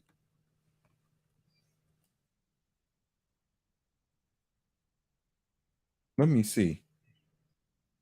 Well, maybe you can send a link to that, inshallah, because I don't see it coming up on here. Maybe you can send the link, inshallah, to that app, But let's listen to Vivica. Let's listen to Vivica A. Fox talk, who is old, single, childless, and of course she's gonna stick up for toxic black women. It's so interesting to me. Wait a minute. Look at Lisa Ray's face when she says this. To be very honest. Lisa Ray's like, bitch, are you tripping? Right. Let's see what she says. It's so interesting to me that men, it's so easily for them to take advice, constructive criticism from a man. But when it's of course, because men usually think with logic. Men usually think with I want to say men usually think with logic. Men usually think with understanding. Men usually think with sound intellect, clear intellect. Men usually think with balance. Women don't think that way. So taking advice from them is usually to the detriment of men. Only very few occasions are women correct when giving advice to men. From a sister, it's like they reject it. And it comes across to them as angry black woman. I don't have to listen to you. So I like her honesty. We as black people, men and women, are having to learn that therapy and honesty and communication for relationships is a beautiful and needed thing. You said she's... Oh, God. Wait, hold on. Vivica, honesty within communication is a fantastic thing. So with that being said, let me be honest with you. You are damn near 60 and have a documented history of outright disrespect towards men. If you've tried growing your Instagram account, you know it's easier said than done, no matter how often or regularly. So, of course, you wouldn't see her behavior on a public platform as being a clinical psychologist, which is her profession, as being disrespectful. Even Lisa Ray, who's your co-panelist, might I add, face couldn't hide the sister code cognitive dissonance in your inability to call out unprofessional behavior. Completely out of order. But let's proceed. She's a therapist. Yeah, and they fired her just for her. She is a therapist. I don't know if it was necessarily for what she said. I feel like maybe it was how it was presented. No, it was for what she said. If you have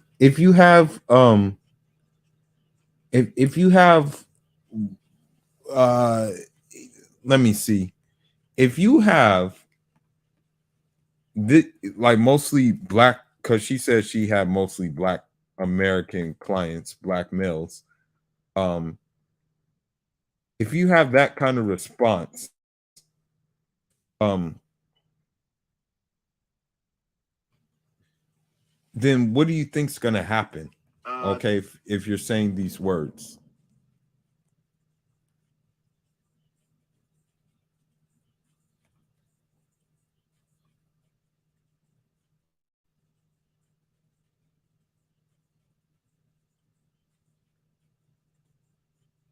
I'm looking at his page.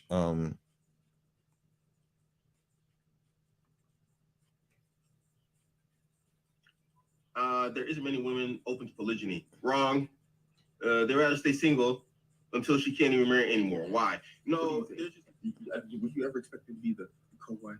No, it happened because I was like from young, like Well, I see the app. I see that app.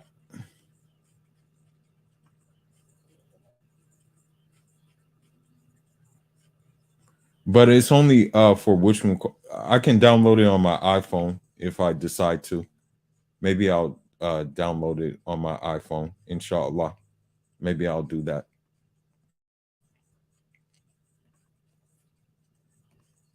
A, on TikTok.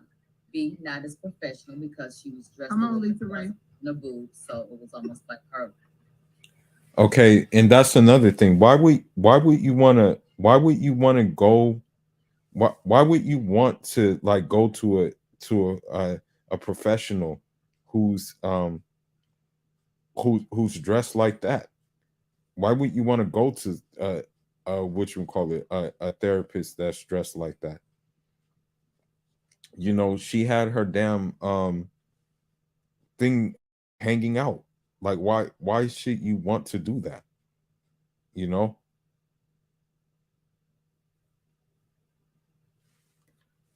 Why would you go to her? Clients could have been like, "Oh wow, that's how she looks outside of her suit and the business." And then when didn't she? Look at.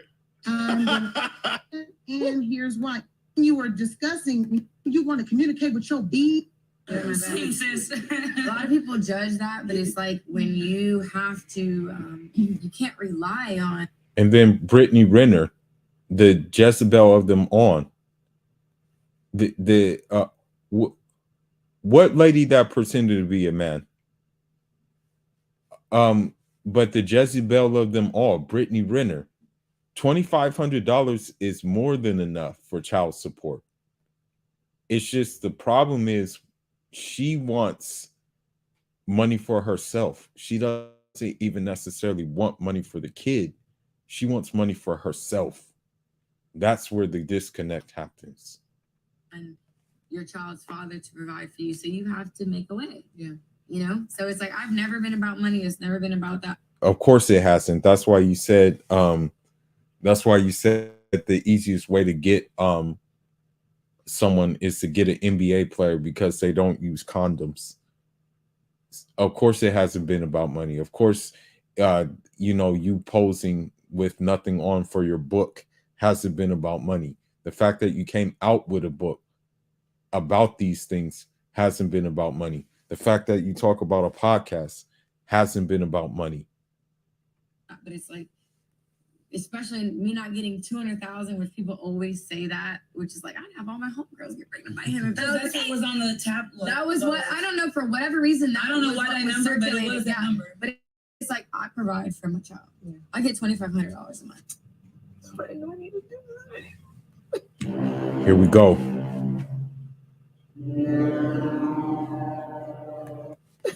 What?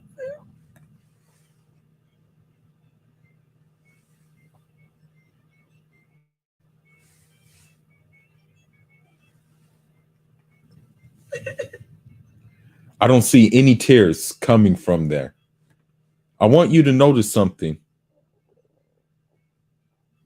I want you to notice something about this.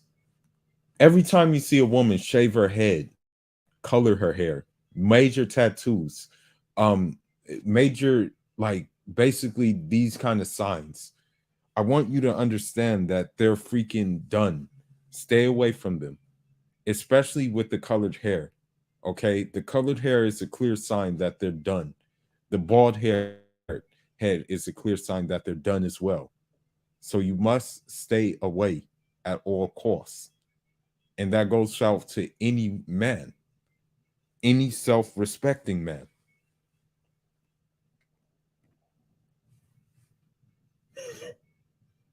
Forgiveness has been a really big theme in my life. I'm gonna get through this video, but never And there's no tears coming from her face. understood when people said you forgive for you. There are a lot of people that I never even began to remotely forgive in my heart. Like Brittany in private, still holding on to resentment. What was so hard about forgiveness for me was it seems like everybody just moves on with their life. And then here you are, emotionally, you felt like you just did 2 tours in Afghanistan, arm blown off. Okay, be quiet. Okay, now you're over exaggerating. Okay, don't compare don't compare what you caused yourself to something that hasn't been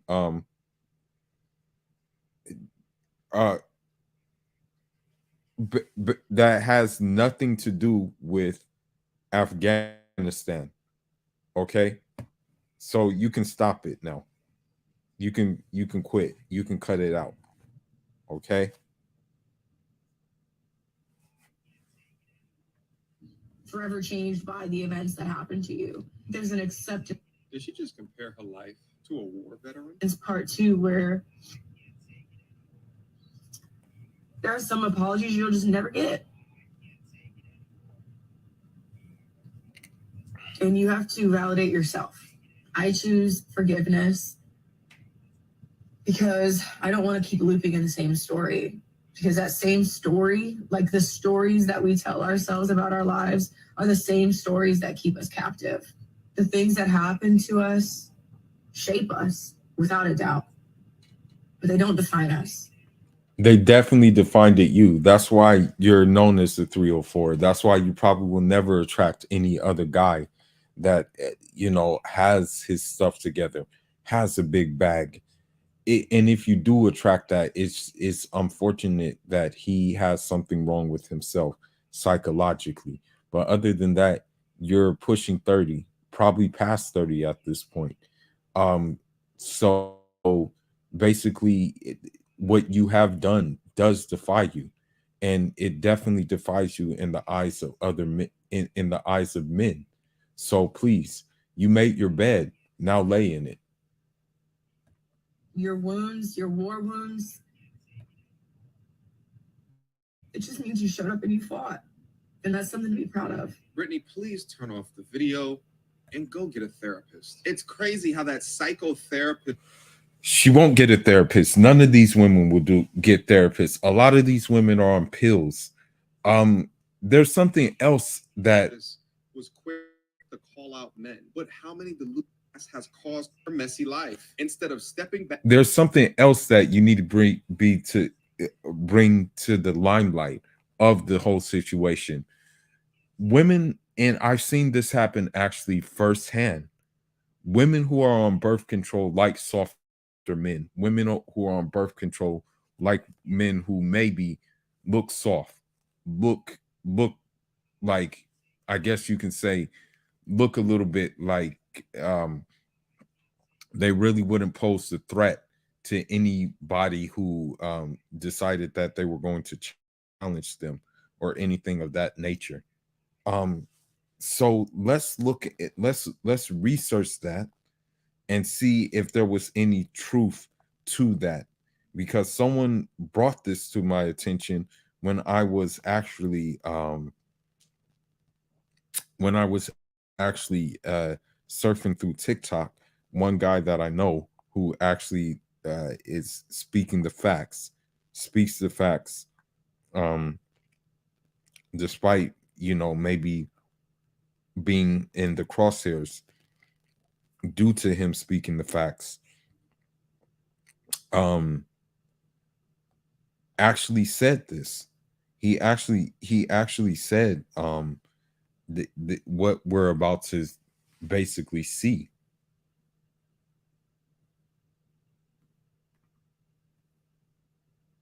Yeah, they're not war wounds. Get the hell out of here talking about wounds. Get the hell out of here, bro.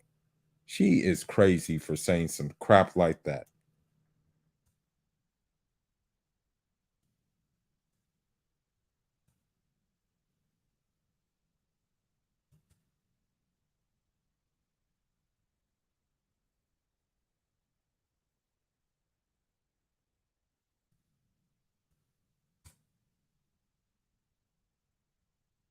Boom. Here we go. I'm about to open it up now. And this is why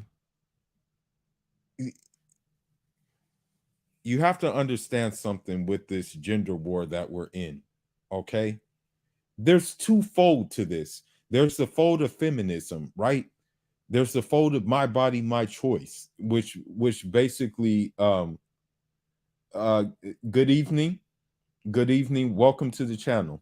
I appreciate you tuning in and honing into this. And yeah, we're just chopping it up and giving the reasons why. And I'm just speaking from a Muslim perspective. Allah basically gave us instruction to travel. So the thing is, we who are we? Are we going to obey Allah, or are we going to obey bitter women who want to keep you from being great? Now, here's one thing that we're dealing with in regards to this whole situation that was brought to my attention by a Russian brother. Shout outs to him. The modern woman says, my body, my choice. She says that, you shouldn't worry about who I open my legs to. I can open my legs to anybody I want to. They fell for the Sex in the City culture and things like that. Give me a second. Give me 1 second. I'll be right back. Give me 1 second.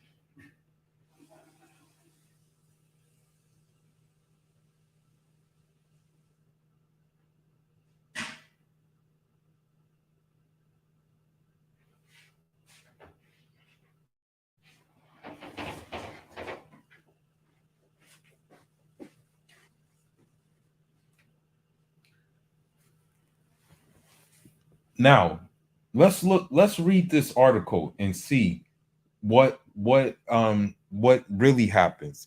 Because women say my choice, my body, but in the same way they're saying men ain't this, men ain't that, right? But at the end of the day, someone is still blowing their backs out, blowing their guts out, um um this is what they say, but let's look at what really happens. Okay, let's see how the gender roles have reversed for a lot of these modern women, and why they're so masculine, why they're so manly, and why they don't like manly men, why they don't like bearded men that have like full beards like myself, why they don't like men who like manly things like horseback riding, scuba diving, and hunting, uh, in addition to the intellectual pursuits that involve book reading, flying a drone, things of that nature. But let's look at it. It says women using birth control pill prefer men with less masculine faces compared to non-users. New research suggests millions of women use hormonal forms of contraception, and some studies indicate the pill could affect partner preferences. A new study shows women were attracted to less masculine male faces after going on the pill. While their ratings of attractiveness of the female faces were unaffected, and in couples who first met when the women was on the pill. The men were less likely to have manly faces than those who met when the women was off the pill. If supported, the findings have important implications for how relationships are formed.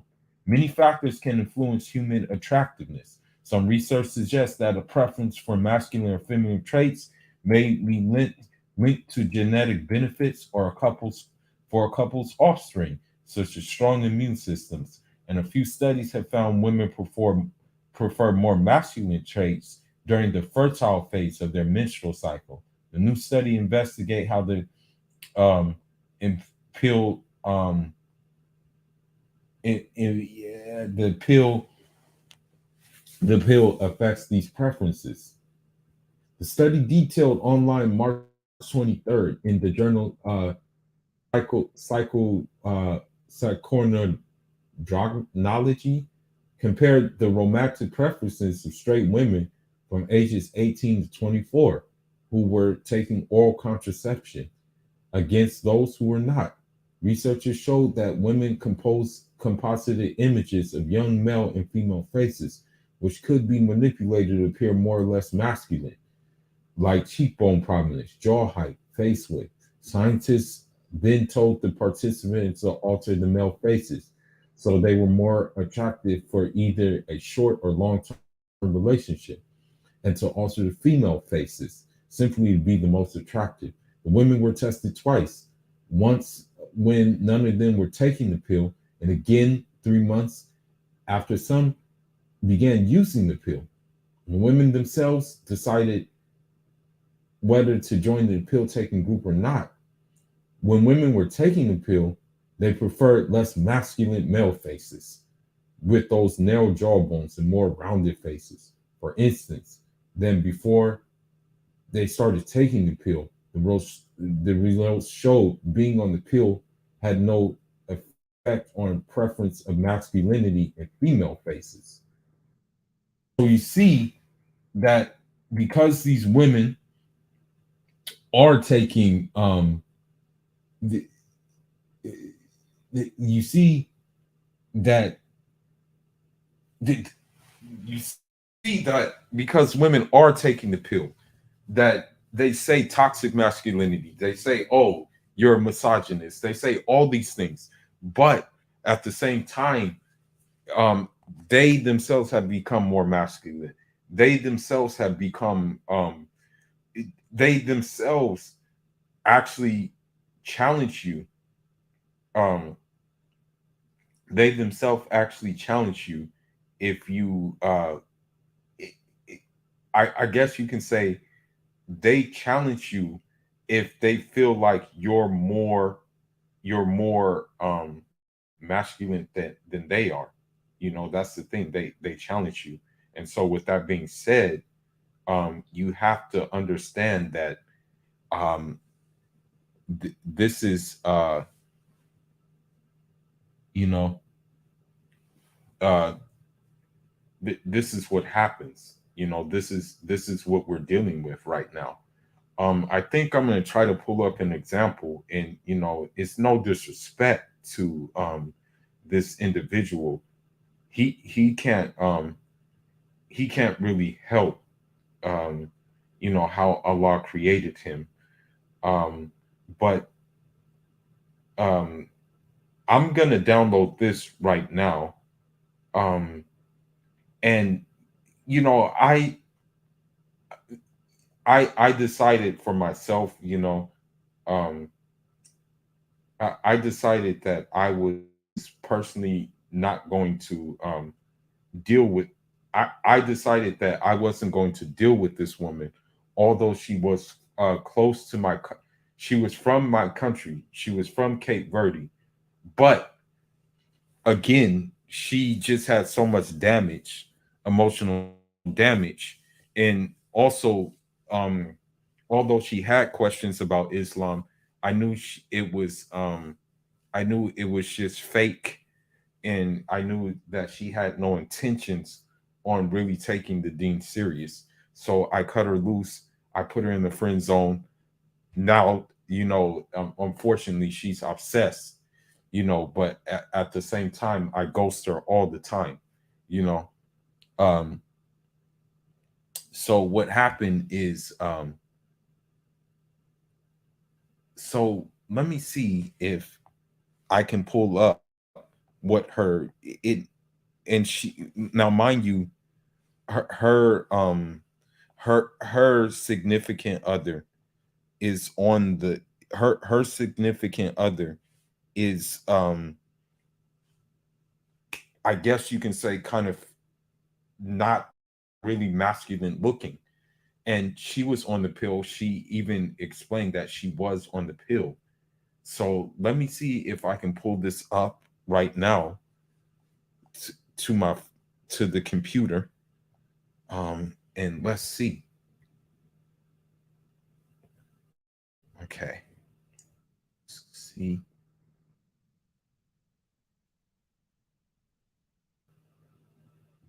Let's see.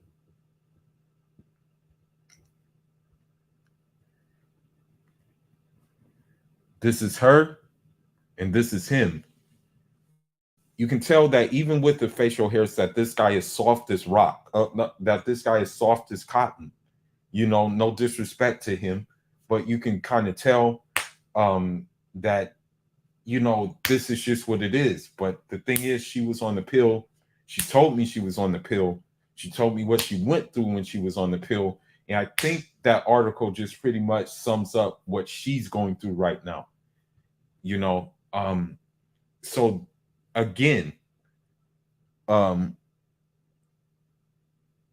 again, we have to understand, what is taking place here. You know, um, so there was another video that was brought to my attention, and it just goes on to show you how these women are when something gets momentum.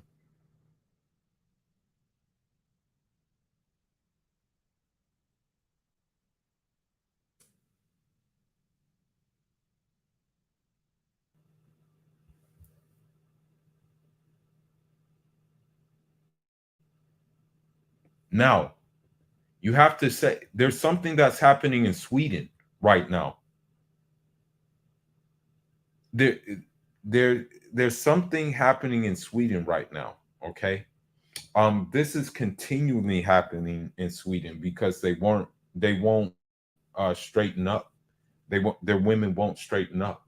But what's happening in Sweden right now is that Thai women are going over there in mass because Swedish men are requesting, them to actually go to Sweden, and now, the, you know Swedish women are upset. As a matter of fact, Swedish women are trying to ban Thai wives. Um, this is happening right now. This is actually happening right now. Let's go ahead and look at this. Something really funny happened today upstairs with this. You have to exercise your options. You have to exercise your options, um, when it comes to this. And especially as Muslims, you have many options. That's the thing. As Muslims, you have plenty of options. You have, for example, a lot of Africa. You have some of Europe. You have some of Asia. You have some, of course, of the Middle East. Um, I don't see, you even have at times, although they're non-Muslim countries, but of course you have Muslims in Colombia, you have Muslims in, Venezuela, and some of them are native Venezuelans, but then also you have some who come from good families from different places.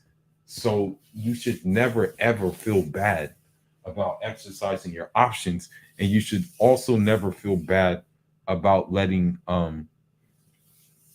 you should never feel bad about these women telling you what you can and cannot do. It's up to you. Now let's see. Wait, y'all niggas sit in a yacht ride? I listened to it on the app, no car required. Hey, did y'all hear my interview on Y2 Country? I used a lot of big words. Can we please not talk about Sirius XM for one meal?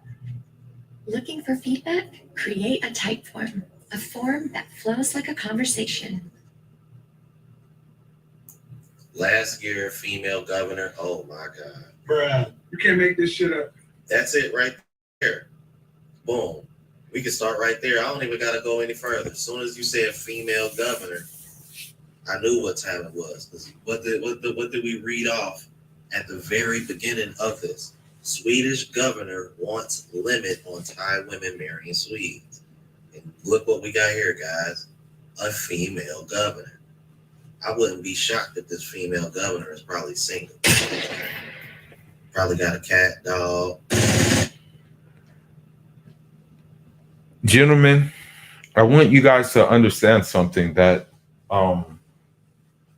in the West, yeah, you are the prize, you are the end all and be all when it comes down to it. And when you decide that you're not going to tolerate their BS and things like that, when you decide to have a backbone, you will get backlash and you will have many barriers to overcome. But especially this barrier, this is the one thing that they always do when you're in disagreement with them. This is the one thing that they always use. And let me see if I can find it. Yeah, right here. This is the one thing that they always use when you're in disagreement with them.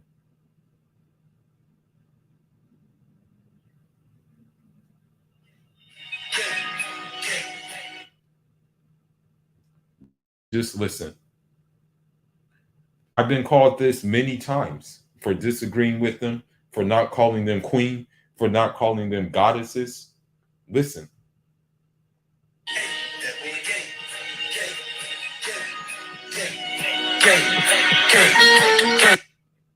That's the one go-to thing that they use. That's the one go-to thing that they use is that. But inshallah, what I'm gonna do, I'm gonna pray Maghrib right now, but I'm gonna let this video play while I'm doing Maghrib.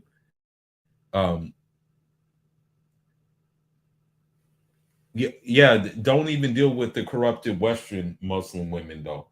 Because I'm gonna be honest with you, brother. I can show you some videos about how even the Western Muslim woman has been corrupted by these feminist super soldiers. I can show you many videos of that. But just give me 1 second.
So the reason why these women are upset with the Thai women is because a Swedish woman, in essence, is like a Viking nowadays.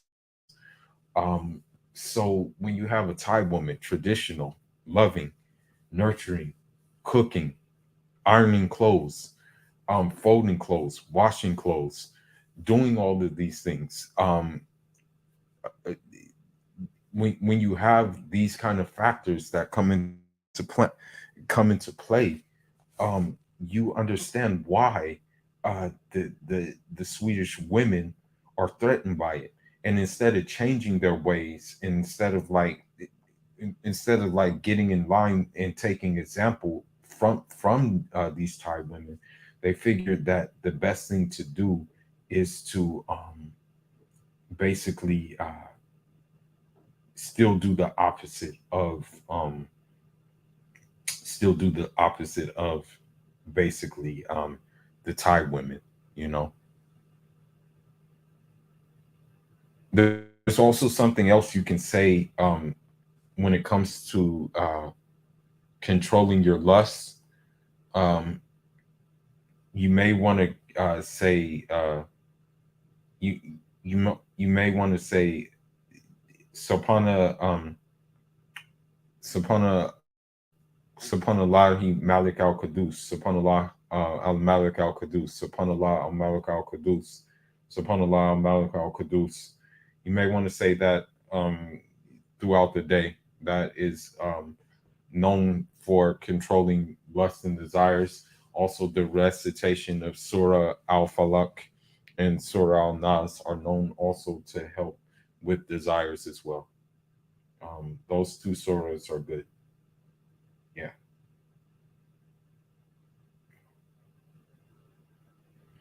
So, as you see, you know, these women have bought into the femme trap. But let's look at something else that why you should basically how should I put it? Why you should exercise your option to travel, why you should follow Allah's command in doing traveling, because at the end of the day, if you don't travel, you're not disobeying Allah, but you're kind of leaving a part out that Allah maybe didn't intend for you to leave out, you know. So let's go ahead and look at some things that were brought to my attention, you know. Shout outs to Darius for this video. I'm the most vicious, ruthless champion that ever been. No one can match my style than petrol. I'm ferocious, poetry hard. It dawned on me. Excuse me? What do you do for a living? Oh my God, I just use my husband. Why is sex typically the first thing that's withheld when women don't get what they want? That's all that man wants. So. Well, what does that say about what women actually contribute to a relationship? I want you to keep something in mind, that when you're dealing with a Western woman, right? All she has to offer is sex. That's it. She has no parenting skills. She has no mothering skills. She has no wife skills. She was not raised to do that, especially when it comes to a black Western woman. But also, it's the other Western women as well. They have no skills in doing that. They didn't learn that in their household. Chances are they came from households in which their mother was running the show, in which their mother, basically their dad was a doormat, and their mom walked all over them. So this is why you have to this is why you have to really take in accordance with what you're dealing with. Dealing with a traditional Muslim woman, you're going to get all of the above. You're going to get, inshallah, someone who fears God, someone who's going to actually, someone who's actually going to take care of you, someone who's going to take care of your household, someone who's going to teach your kids the religion. You're going to get all of that, you know, if you choose the right one. So this is why the only thing really Western women have to offer is that, you know, it is their box, and that's why they use it as leverage.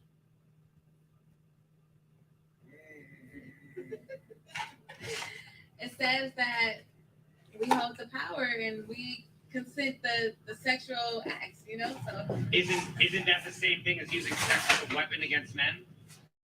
it is, but we don't have nothing else to use against them. We're not stronger than them, you know? If you were to give any advice to your 18-year-old selves, what would it be? Don't be a hoe, because I was a hoe. She belongs to the streets. I like those type of men. So you see that you see that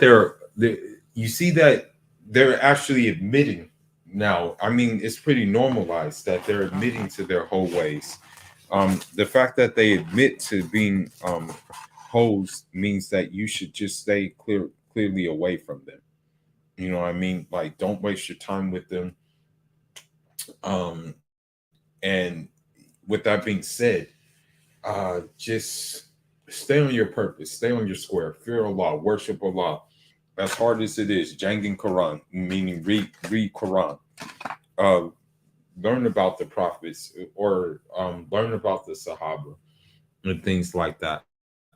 Um, so just keep that in mind, okay? Especially with these women telling you that they're 304s.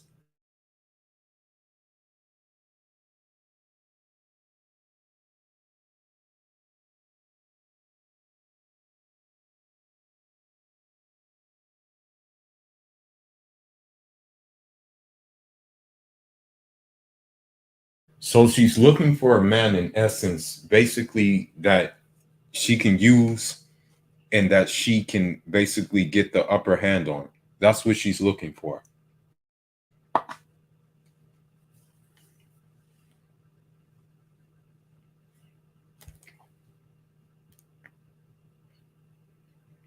Um,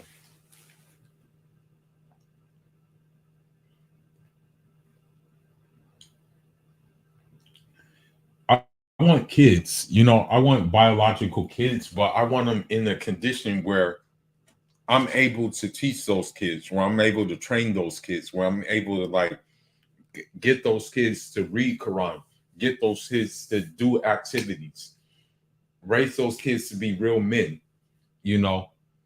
Um, right now, I'm in monk mode right now, though. You know, like let's just be honest. I'm not gonna even cap. I'm very much in monk mode. I don't even pay attention to these Western women. I ignore these Western women. I don't validate these Western women. Okay, most of my attention is is given to my hobbies.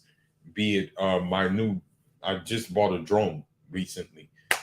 Be it my drone, be it my boxing, which is a little bit more than a hobby actually, but being reading, just being all these different things. Well, not being all these different things, but just being the fact.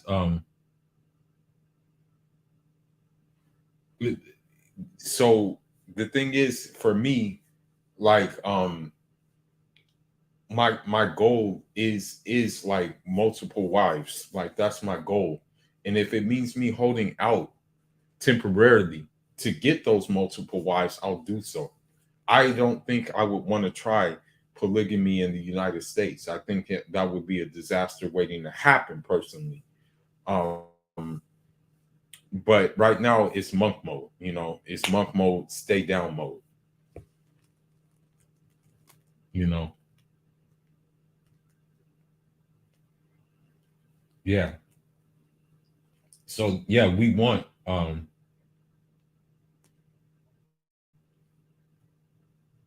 yeah, I want to stay in monk mode and but I do want to spread my seed, inshallah. You know.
I want you to keep in mind when you deal with Akeisha, right? When you deal with Akeisha, you're gonna have to encounter this. Unfortunately, the reason why you have to encounter this is because Keisha was never raised to be a wife. Keisha was never raised to be a good mother. Keisha, hell, it's sad to say, but Keisha was never really raised to be like a good citizen. You know, when we see how how outrageous and how they act so outlandishly, um, you know, sometimes they play as victims, but a lot of the times they were the cause of their own demise when it came down to certain situations, you know. And that's just the reality. That's just me looking at it in an objective manner, right? And you see here more proof that Akeisha is definitely not worth dealing with.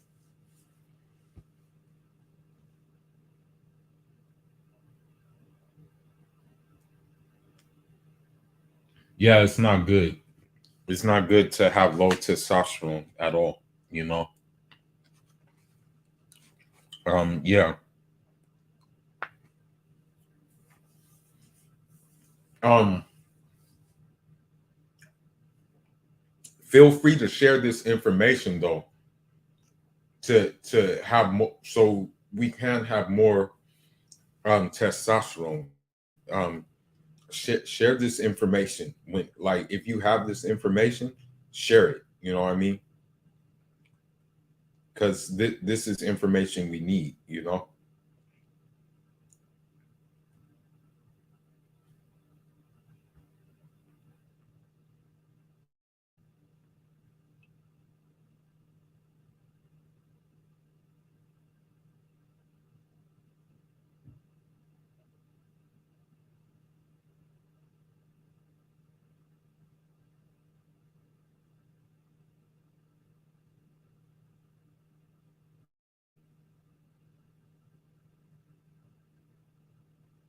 So share this information.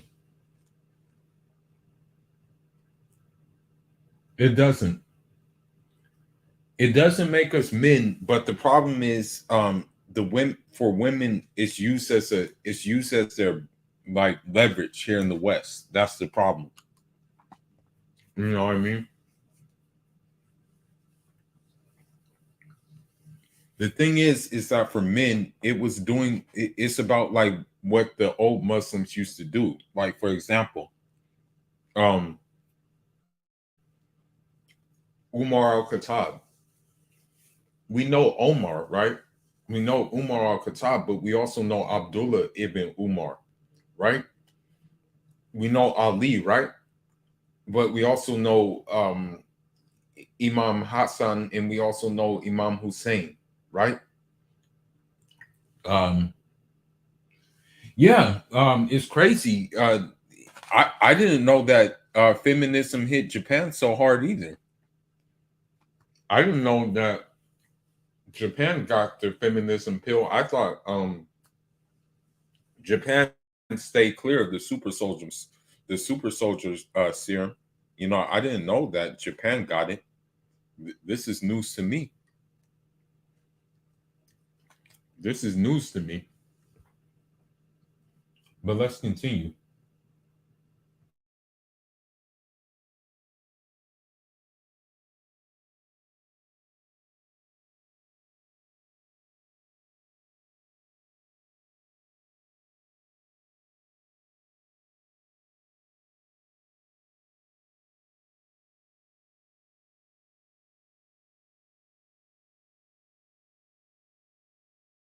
Are you sure it's not happiness? Because you see a lot of women saying happily single, living my best life. I got the bag, you know, I leveled up, I'm boss babe, and things like that. Um, okay, I'm gonna look at that. I'm gonna look at that video. We're gonna pull that up next after we go over this video real quick. But you hear what she's saying. You hear her saying that, you know, when women are you know, like women are not happy, but okay, they are happy because this is what they wanted. They wanted this war with men, They got the war with men. They got their careers. They got their job. They got their BMWs. They got their options. They got their things like that. They got what they wanted, right? So, with that being said, I don't see why they're not happy.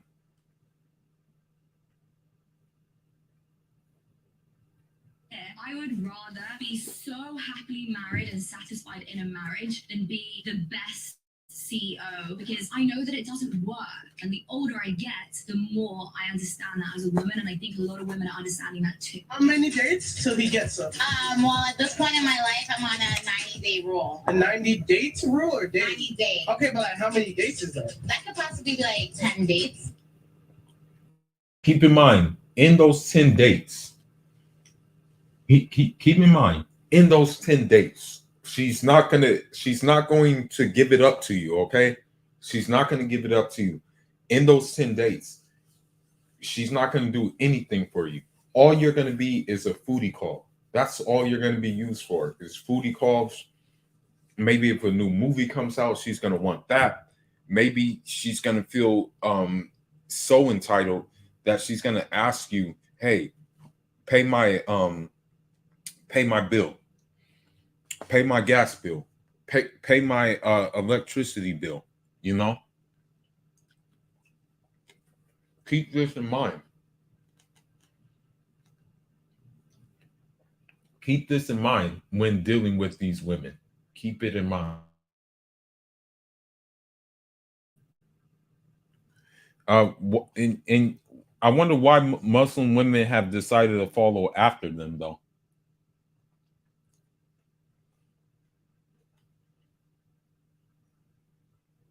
This is the thing I don't get. Like, why have Muslim women decided to follow after and they see what's happening? You know, Muslim women see what's actually happening, you know, but they're following behind them.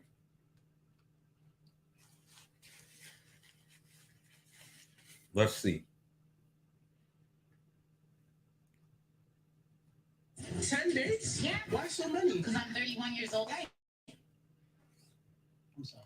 You don't look 31. I am 31. A 90-day rule, 10 dates. Yeah, you know. And then when they get 30, celibate. And women make.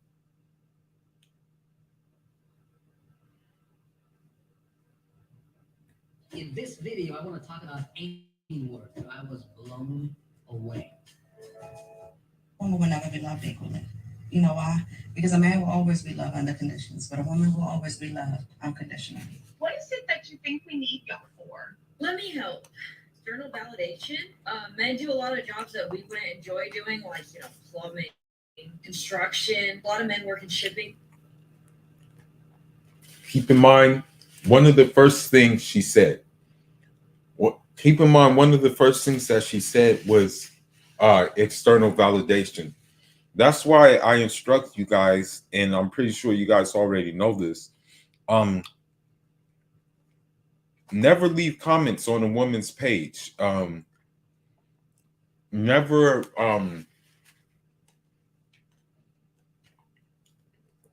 you know what I mean? Never give her the idea that you're paying attention, right? Maybe you want to leave a like. Maybe if you decide, okay, I'm just going to leave a like, but even that's pushing it. But never leave comments on these women's pages. Never do what these guys are doing. I saw it with the female boxer. Unfortunately, these men were leaving comments all up and down. And I'm like, man, this generation of men is trash. And how weak they are,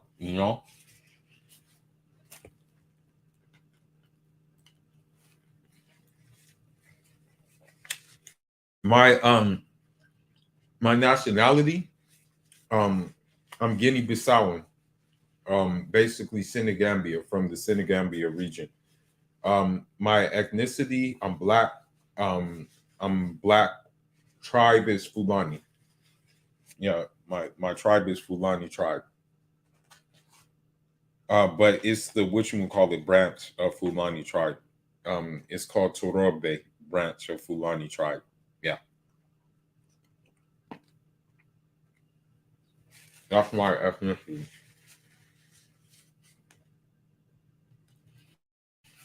Um, the thing is,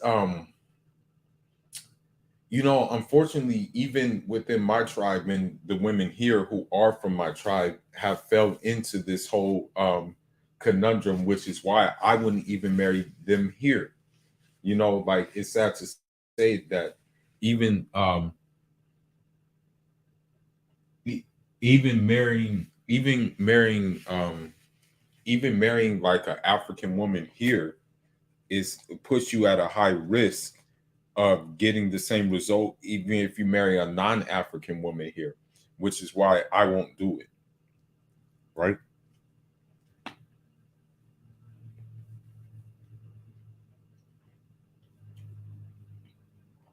But let's look.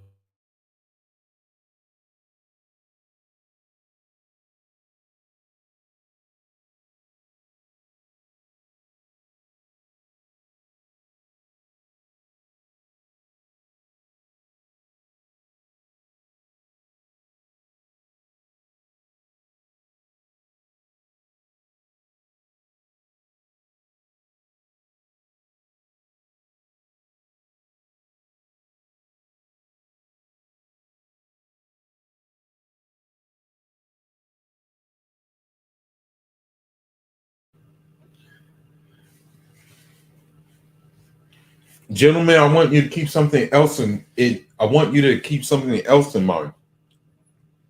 Your 9 to 5 may make 6 figures, but that's still not good enough for them. For example, you may be a engineer, accountant, um, um, cybersecurity, IT, yeah,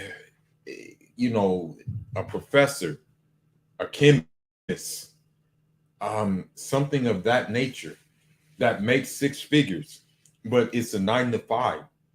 That 9 to 5 is still not good enough for Keisha, Karen, Ling Ling, Maria, who have been raised and brought up in the States. So, with that being said, um, it's going overseas. You'll deal with a woman who's gonna appreciate that, who's gonna like that, who's gonna see that okay, this guy's working hard, this guy's making an honest living, this guy is trying to provide for the family. They're gonna see that, and by them seeing that, um, they're gonna be with you unconditionally for the most part.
Keep in mind, keep in mind that if you tell a woman no, and you're here, dealing with these Western women, keep in mind if you tell a woman no, you're going to be deprived of sex. Okay, that's just the bottom line. They're going to dangle it over your head because you decided to say no, it ain't going down like that. But with that being said, this is just what we're dealing with right now, right? There was another something that I wanted to show you guys. Let me see.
Literally times out.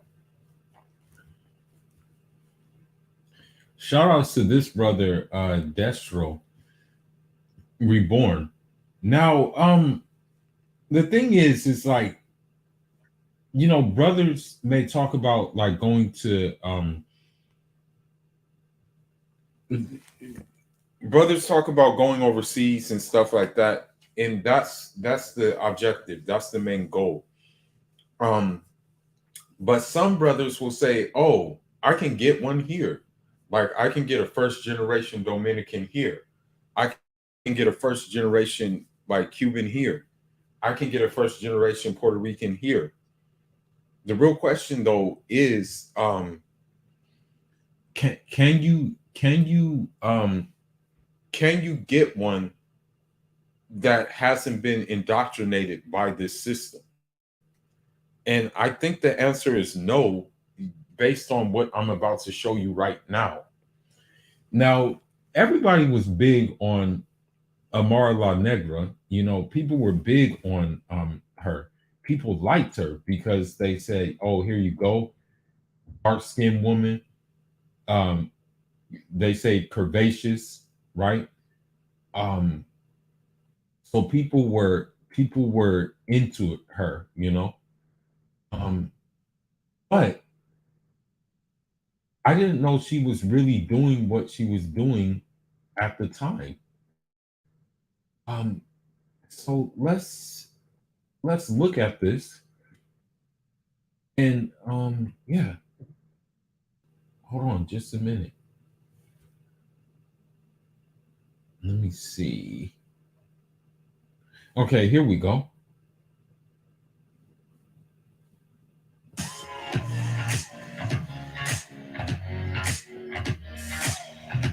Our next guest is a musician, activist, entrepreneur. Now, people were into Amara La Negra. People were into people were into her. She did the Black Lives Matter protest, which is a whole sham movement.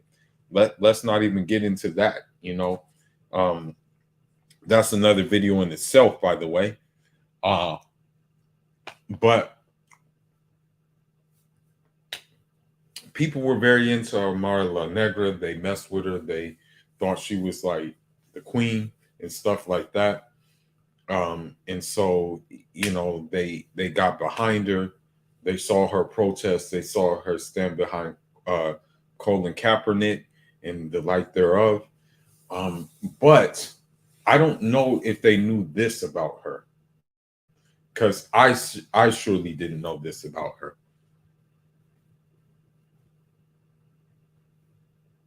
And reality star. Whoa, whoa, whoa. The cap is heavy on that intro. Let's just call her Love and Hip Hop reject. I mean reality star, aka Amara La Negra. Very attractive young lady. That's why I can't wrap my head around this story. Freudian slip. Don't watch that.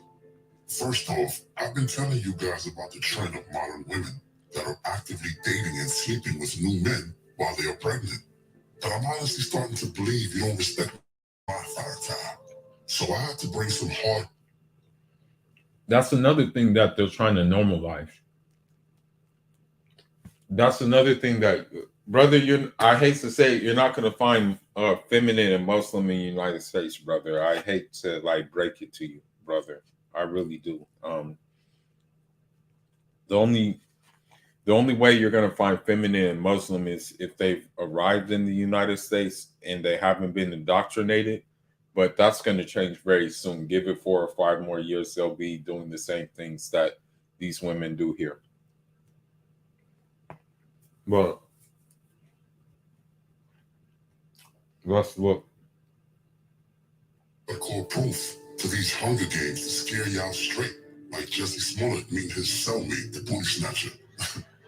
As a matter of fact, would you sleep with a woman that's like 5 months pregnant? Type yes or no in the comment section. I need to know how dark this army really is. In a recent article with I Hate Men Being Happy magazine, aka Essence, young Amara opens up about her pregnancy, aka Immaculate Conception. Essence asked her, I know you said after you announced you were pregnant that you were open to the idea of dating during this time. Is that still the case?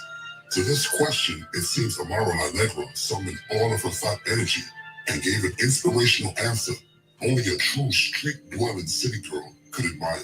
She answered, the truth of the matter is, I'm willing to do whatever God has planned for me. And if it really ends up with me being a single mom for however long God has planned for me, then that's what I'm going to do. The Holy Ghost caught an anxiety attack as the heavenly IT department scrambled to find this text in God's plan. Isn't it funny how some modern women conveniently forget God's plan during hot girl summer or when they're digitally fornicating before marriage? I mean, where is... So what needs to be said about Amara La Negra is that very much like, unfortunately, she presented the image of like, boss babe, activist, concerned with social issues, but really she was getting her back blown out by multiple guys. Okay, which is how she ended up pregnant. You know, and so Amara La Negra, she's of Dominican descent, right? So I showed this to show you that just because a woman comes from that background, it doesn't mean she's going to be uphold those values here in the United States, and we see this with Amara La Negra. Now let's continue on.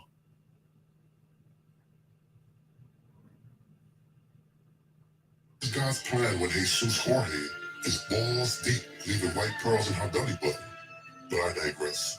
She continues to say, I'm still young, I'm still fabulous, and look, I'm down to date while I'm pregnant. I don't think that should be an issue because I'm not going to be pregnant forever. I'm still a great woman, and my children shouldn't be an issue to someone who really likes and appreciates who I am as a person and a woman. If he comes, I will receive him with open arms. You know who she's talking about? You. It shouldn't be an issue for you to spend your money, time, and resources on a... Now, also,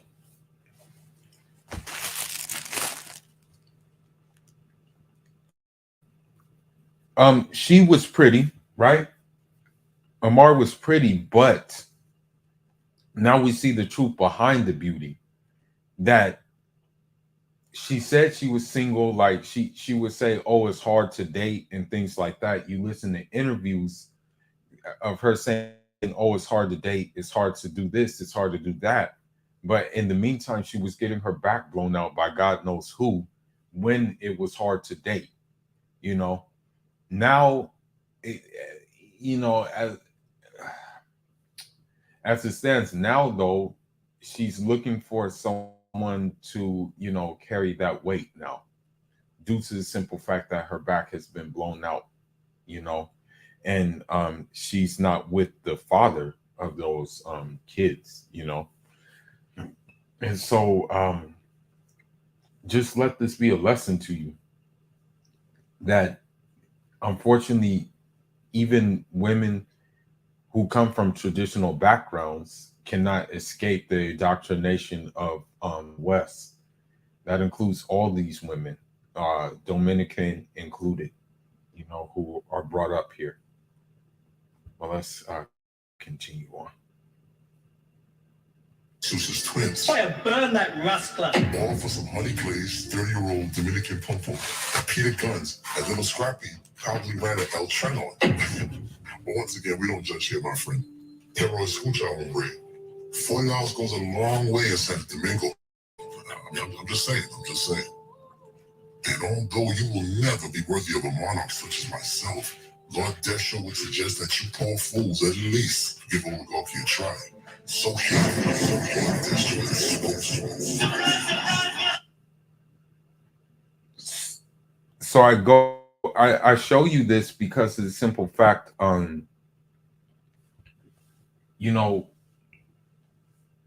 you shouldn't let women guilt trip you into doing something that you are not obligated to do.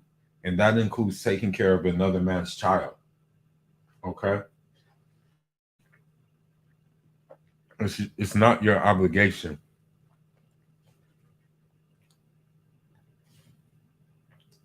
I don't think any of them can be in the United States, brother, honestly, or in the West, period. I have an uncle that lives in London, and he tells me it's hell there. He tells me he tells me the feminist super soldier serum is real down there. He tells me that all the time. So now, what was that testosterone video that you were talking about? There was that testosterone. I want to see this video. You said it was a global testosterone crisis. Can you enlighten me about that? So we can watch this.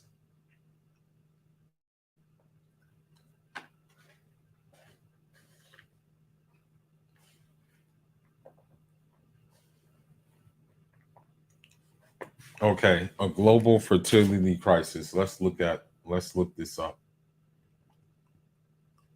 Let's see. Yeah.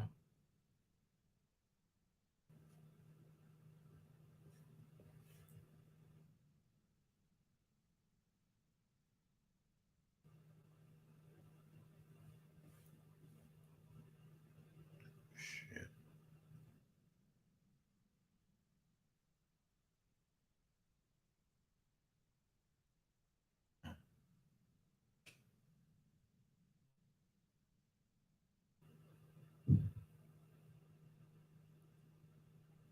Yeah.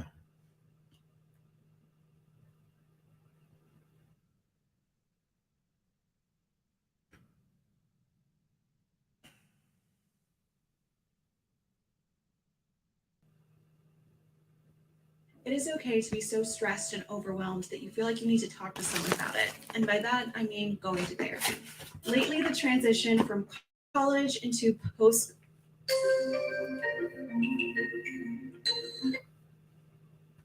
I want you to also keep in mind that therapy is only for women, and that as a man, you should never go to therapy unless you go to a Muslim man therapist. You should never go to a woman therapist because they're going to just tell you, they're going to just leave you. They're going to weaponize your vulnerability. So never do that.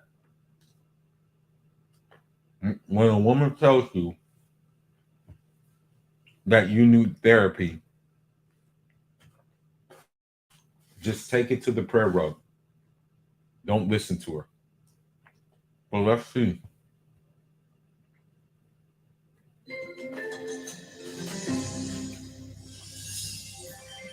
So I got interested in the question of declining sperm count way back in the mid-90s. And a group of us were on a committee, we're trying to figure out those chemicals that had been called endocrine disrupting chemicals, chemicals that alter your body's hormones. The committee was asking, well, are they really bad for human health? That was our charge, to figure that out. And so the committee said to me, there's this paper that just came out a few years ago and says that sperm count has declined dramatically over the past 50 years. Do you think we should pay attention to this? And I looked at the paper and I was skeptical. I thought, that's pretty extreme and doesn't seem to be a lot of data here, and probably not. But it was important enough that I decided I would spend a bunch of time figuring it.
I think I'm gonna have to start to undo everything in the video too. I'm definitely gonna have to take heed to this. Basically, I'm gonna have to take heed to it myself. For sure.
One thing I'm gonna say about this whole thing is I gave up on. I just have to start maybe even doing the little things. Um, I even I'm even trying to avoid eating foods that have soy at all. I don't care if it said when it says contains soy and stuff like that. I'm trying to stay away from that as well. I'm trying to stay clear as hell away from that. I don't even want to deal with that anymore. And unfortunately, a lot of those that have that are the damn noodle soups. Like a lot of those like noodle soups, they have like soy in it.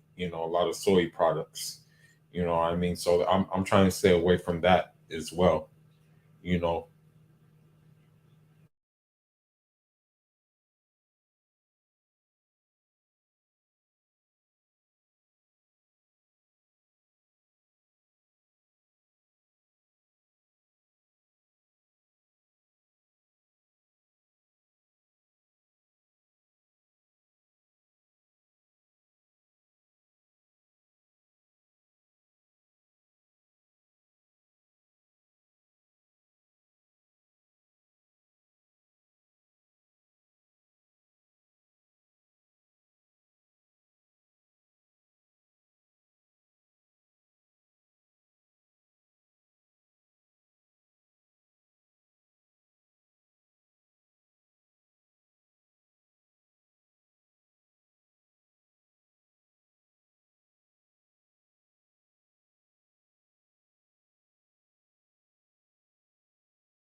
No, that those are all good options. I'm not saying that we lack in testosterone, but I'm just saying that like if this is indeed happening, like we kind of like just have to like take heed and basically just do what it is necessary to increase it. You know, this is one thing that, you know, I guess you can say it can be something that's necessary, you know. Having more than enough is necessary than not having enough at all, you know.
I actually take Sagilet right now. I actually do. I actually do Sagilet as I use Sagilet in my tea.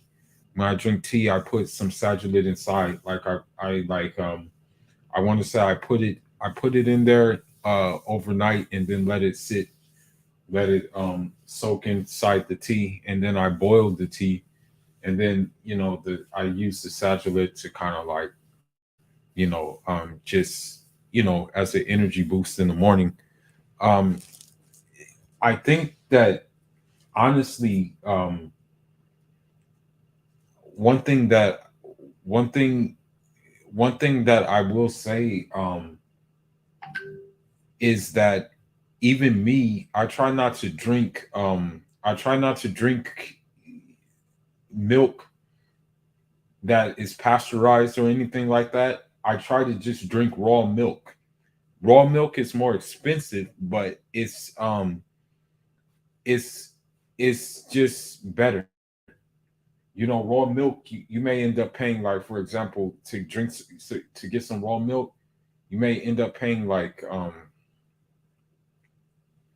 maybe, I don't know, like maybe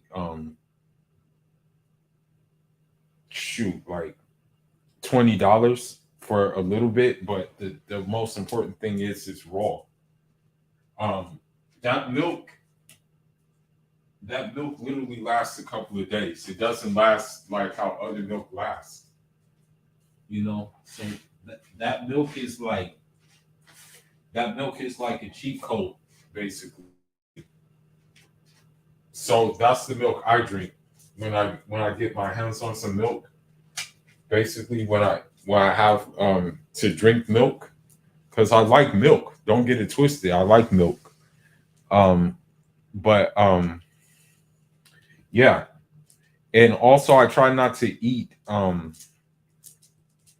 try to eat like meat that is slaughtered from the butcher, because a lot of these meat sources, they're grass fed. No, they're hormones fed, and so like I noticed that I see that a lot. Like people who eat that meat, they just have just different tendencies. For extinction, but we are threatened. We're threatened, and remember, if you're a couple, if you're a guy who's trying to get pregnant, your wife or partner wants to get pregnant, that's a right. That's a basic human right that you should be able to reproduce if you want to. No one's talking about everyone should want to. That's not what I'm saying. But if you want to, you should have that opportunity and that right. And to have that taken away from you from causes that are not within your control is what I'm most concerned about. So I think there's a couple of good news items to the story. One is that a lot of the chemicals that are harming us, and phthalates in particular, leave the body very quickly. 4 hours, 5 hours, 6 hours. They're not sticking around. They're not persistent. We call them non-persistent chemicals. That's true of bisphenol A also. So if we can stop taking them in, we're done with them. And that's, I think, a really good news story. It's not like lead. It's not like dioxin, PCBs, and so on, which do stick around. The other part of the story that's helpful is that Pat Hunt, who's an animal toxicologist in the University of Washington, showed that if you use mice, take a mouse that's been messed up, has poor reproductive function because of chemical exposures, and then you clean up the environment of his offspring and his offspring's offspring, in 3 generations, you can restore reproductive function. Dang, so that means like if it's that bad right now, that means there's a chance that there may be a chance that the next generation will probably have to set things right. Like things will maybe have to be set right by the next generation if things are that bad right now. If this is true, you know. That's a great story for a mouse or a rat because their length of life is 2 years. Intergenerational gap is 2 years. For us, it's longer. That would be 75 years. So we're probably looking at a pretty long time to get it totally cleaned up, but we can start in that direction if we would stop re-exposing kids that were exposed in utero during their childhood and during their adulthood. Then we would be on the road to cleaning up our reproductive health. Hi, thanks for watching this episode of After School. I'm Shauna Swan. I'm a reproductive epidemiologist, and I study how chemical. Yeah, this is all bad, you know. Yeah, if it's like this, man, like shit, you know, this is crazy. I haven't seen the Mouse Utopia experiment. Oh, there was an experiment I did watch. I think they put like a mouse, like a male mouse around like a lot of females. And then like over the time, like I don't know how many weeks it was, but over the weeks, it started to like inherit those traits basically from being around them like so much. That's one thing I did watch, you know. That's that's the one thing I did watch.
Ooh, shit. My bad. I'm trying to prepare some food for tomorrow while I'm on here, basically. But what is the Mouse Utopia experiment regarding? Like, what is that regard? Like, what is what is the thing about it? My bad. This shit is very spicy though.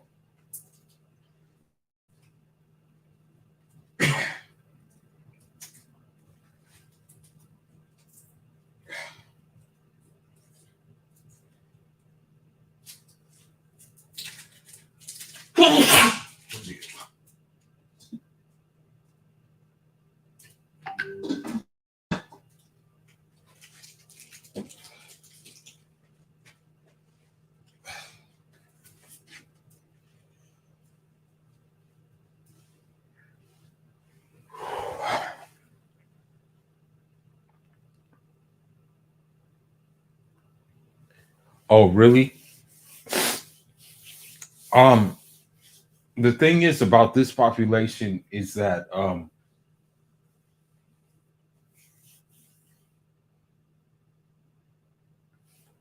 oh shit. Oh my god. The thing is a lot have became 9AY here. Let's look at it. Let's check this out, man. You're plugging me into some stuff, man. For real. Let's look. The Google Career Certificate changed my life, being able to connect with employers through the platform. The work of Dr. John Calhoun, the National Institute of Health in Washington, D.C., has attempted to answer this question. In a unique experiment with years to complete, Dr. Calhoun used white mice to study population growth and its effects on individual behavior. In addition to his renowned research career, he has recorded some of these observations on film. In this 16-cell mouse habitat, utopian conditions of nutrition, comfort, and housing were provided for a potential population of over 3,000 mice. Yet, in spite of these conditions, the mouse population met with catastrophe. Individuals were kept track of by color markings on their fur. Factors which normally control population growth, such as predation by owls or cats, were eliminated. Transmissible disease was also reduced. In effect, the mouse universe simulated the present situation of a continually expanding population of humans. To see how Dr. Calhoun's mouse universe grew, we'll use the familiar population graph again. Within the first 100 days, the mice went through the period Dr. Calhoun called stride. This was a period of adjustment. Territories were established and nests were made. The next period lasted about 250 days.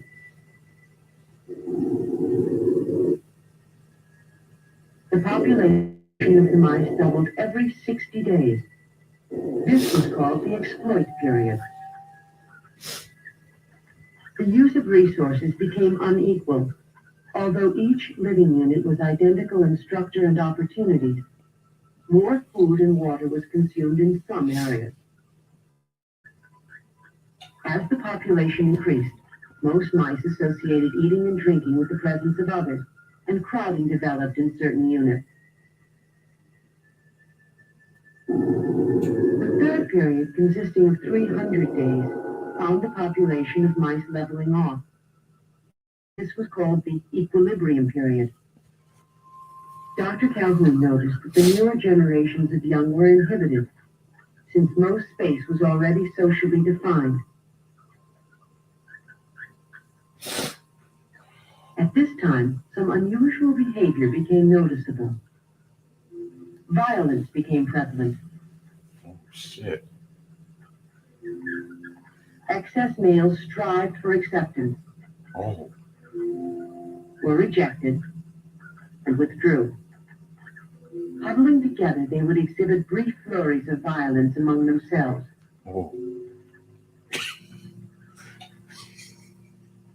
The effects of violence became increasingly visible. Oh, shit. Certain individuals became targets of repeated attack. Mm. These individuals would have badly chewed and scarred tails. Mm. Other young mice growing into adulthood exhibited an even different type of behavior. Dr. Calhoun called these individuals the beautiful ones. Their time was devoted solely to grooming, eating, and sleeping. Oh, my God. They never... Man, that sounds like the modern woman. Like, what does the modern woman really do every day? Selfies, damn, eating, and pretty much sleeping. Never involved themselves with others, engaged in sex, all appeared as a beautiful exhibit of the species, with keen, alert eyes and a healthy, well-kept body. These mice, however, could not cope with unusual stimuli. Though they looked inquisitive, they were, in fact, very stupid. Oh, shit. Dr. Calhoun called the last period the die phase, leading the population into extinction.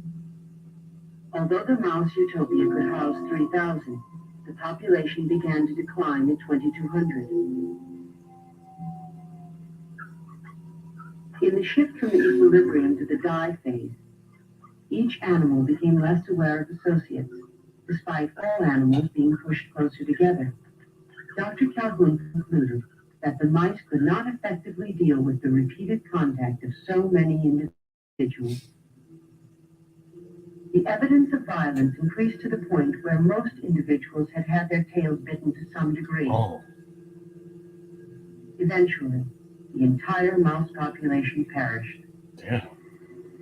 Dr. Calhoun's experiment is a classic example of the typical population and its growth when left unchecked. Research in this area continues under his supervision.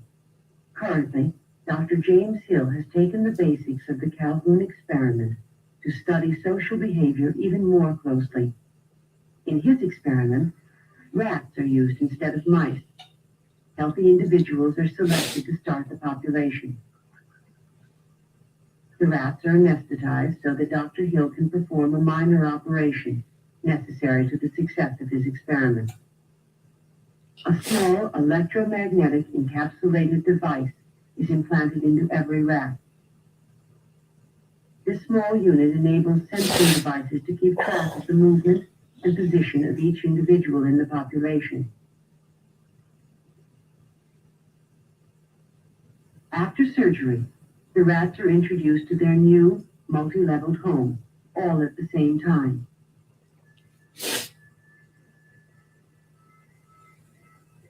The rats immediately begin to explore their new environment prior to organizing territories and nesting. Dr. Hill will trace how individuals move about in crowded situations. This movement is followed by tubular sensing devices. Every time a rat enters or passes through a tube, the unit detects and registers its presence. This constant movement is monitored by computer.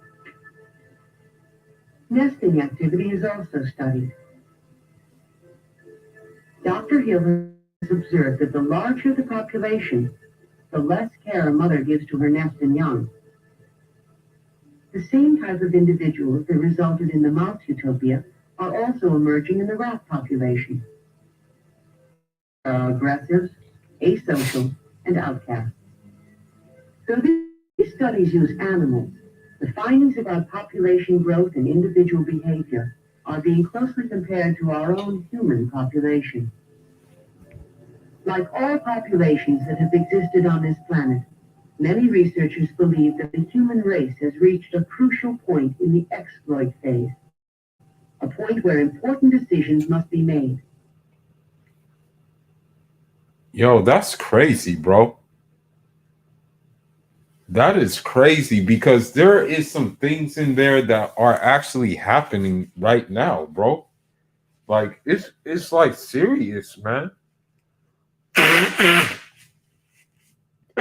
That's hella crazy. That some of the things, I mean, I hate to bring it back to modern women, but they exhibit some of these behaviors as well as men. Some of the men exhibit these behaviors as well. So it's kind of crazy how it's kind of like parallel to like what we see going on right now. You know, that's the thing. It's kind of like crazy. Seriously, it really is. Man, if you got anything else, man, we can like since I'm kind of like I guess like doing more than one things. Um uh you know if you got any other videos that you want to that we can like break down, then yeah, share them. Feel free to share them. Uh but not a lot of females have like colored hair, bro, and that's just a red flag to me. That's just red flag, you know. And it seems like a lot of them have that.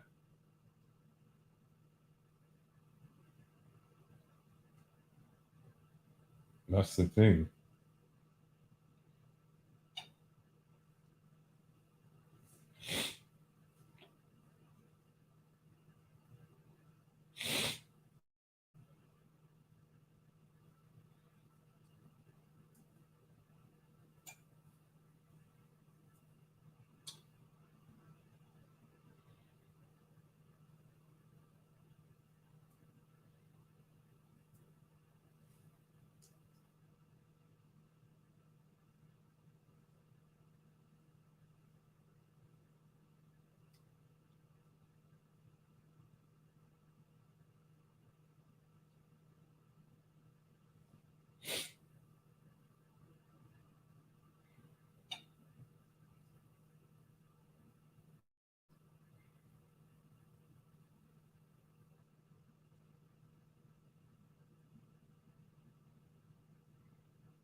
Yeah, yeah, yeah, bro.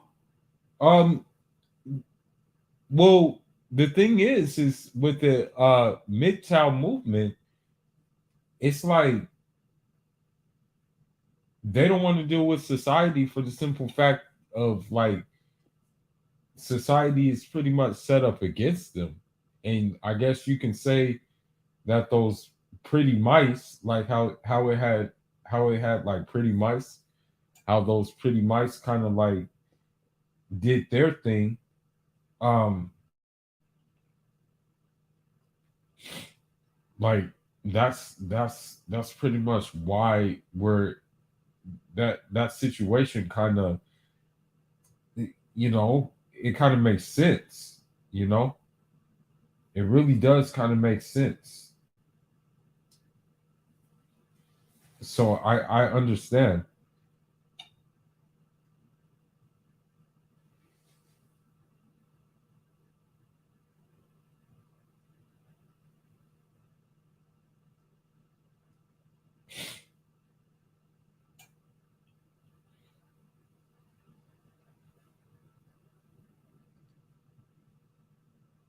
Let me see if I can find some more videos. There was one video that I saw. Now, I don't really like this scholar, but he did make a point in this video that I kind of found.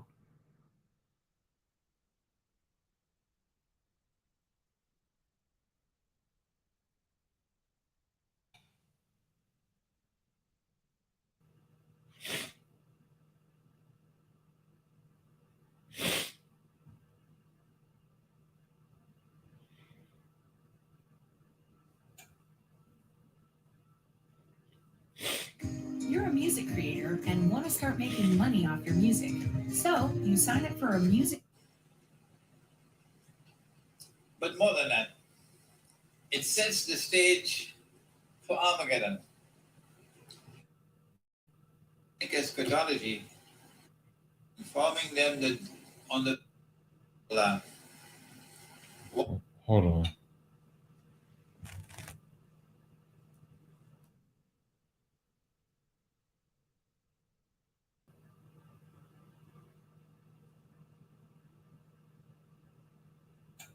Cottager's cat diet.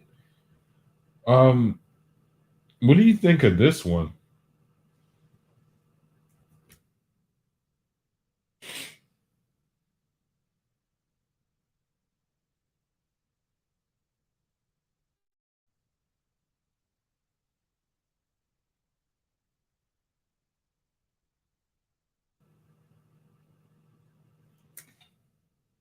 Let me see if I can find it.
Yeah, that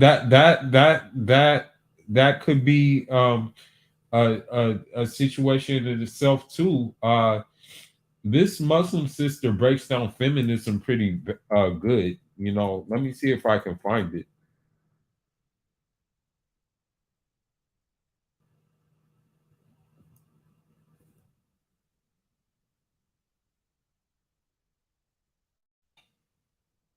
Hold on just a minute.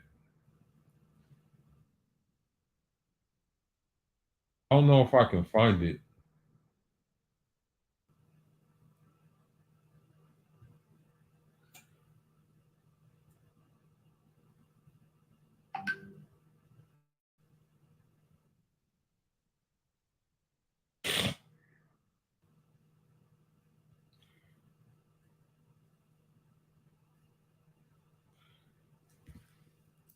But she brought like very good arguments with this. Like she brought hella good arguments.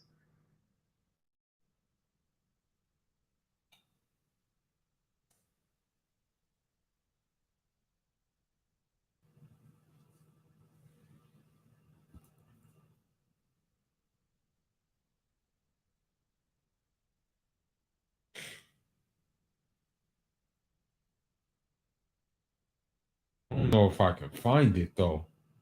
It was a video. She like breaks it down completely. She like shuts it down.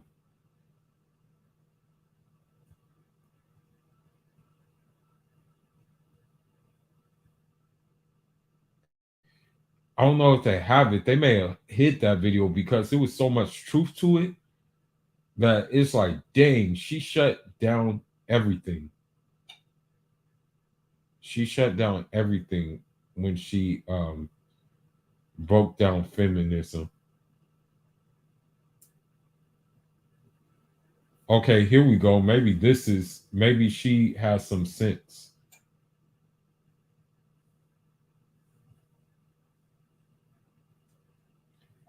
My name is Tiffany, and I recently co-authored an article on Islam and feminism with Nusubani. And the topic came up for about a million reasons. For one, I personally have so many experiences where I've gone to masjid boards or community leadership, and for example, I'll request the same amount of funding for a sisters program that the boys already get. And I'm always brushed off to the side and left, oh, haha, she's such a feminist. Now, if being called a feminist is going to give me the money I need to run these sisters programs, then I'm perfectly fine with it. But unfortunately, it means a lot of things, and it's become a very complex term within our own communities and within the movement itself. And so, what we really wanted to do was have this discussion. What does it mean, and what are the implications?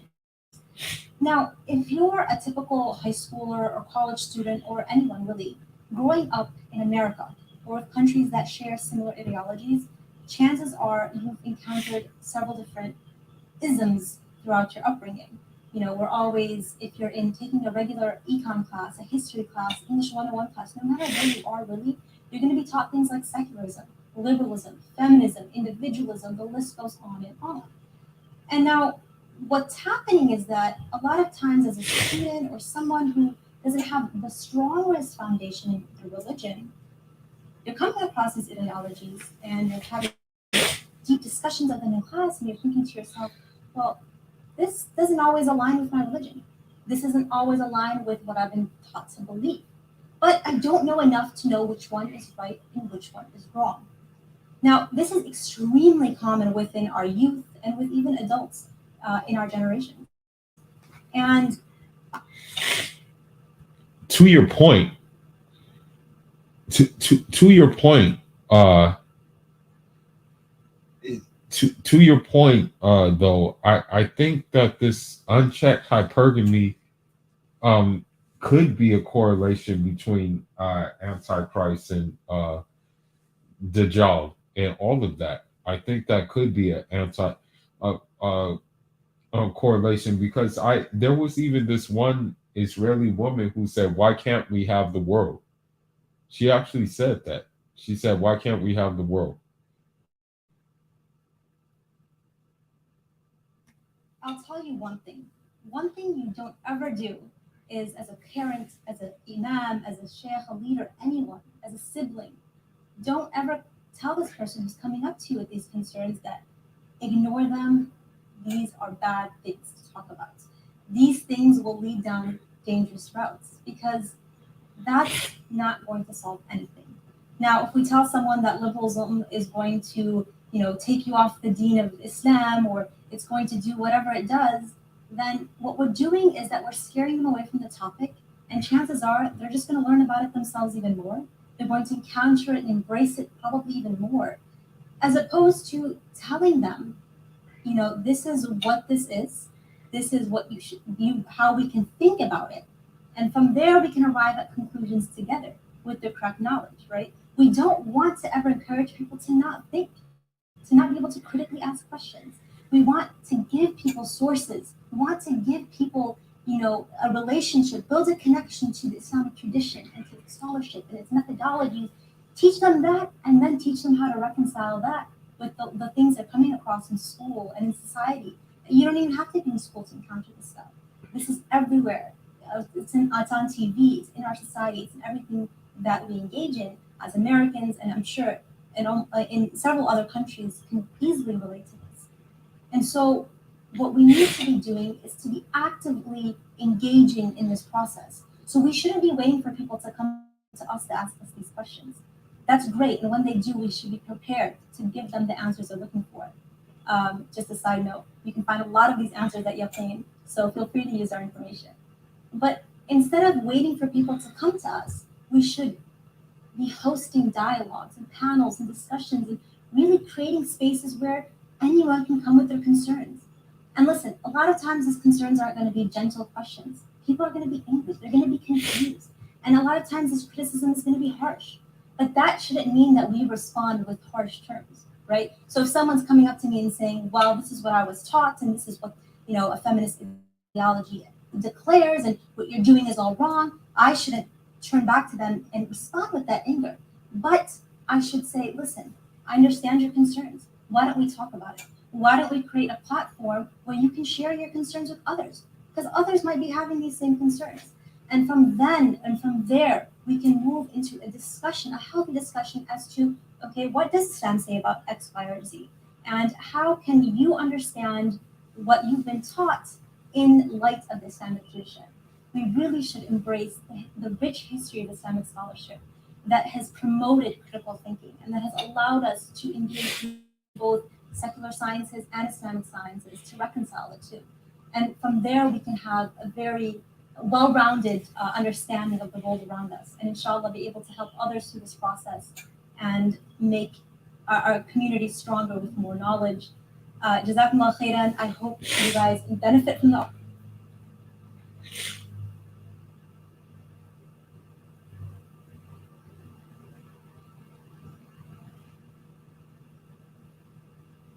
Oh, really? About the feminism?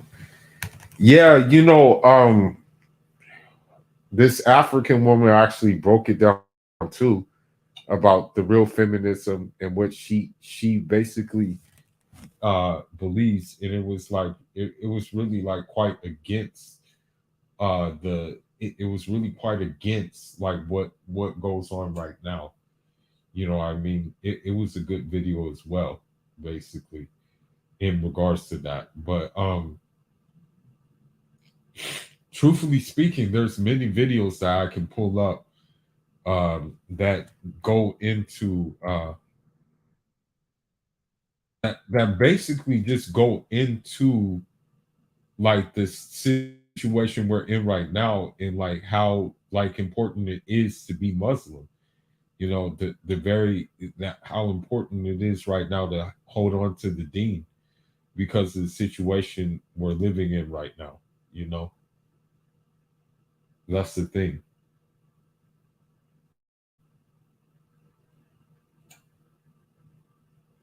Let me find something. There was something else that I saw.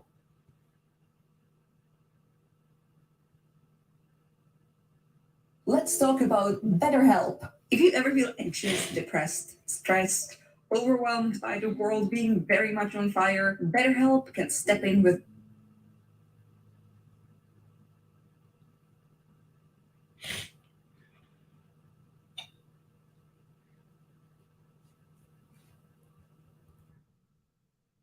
See.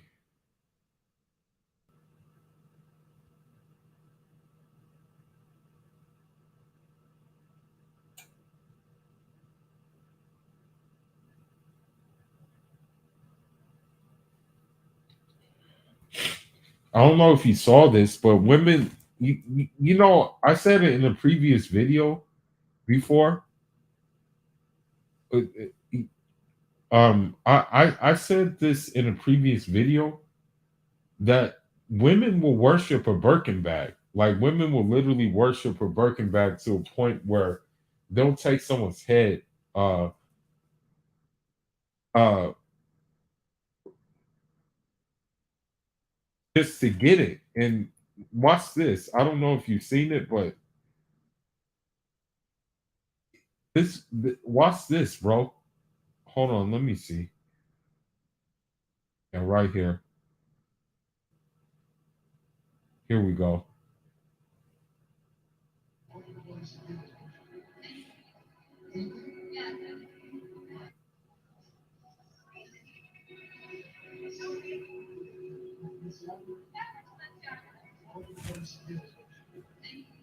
So this is a rapper. Um, he's a West Coast rapper, the game. Uh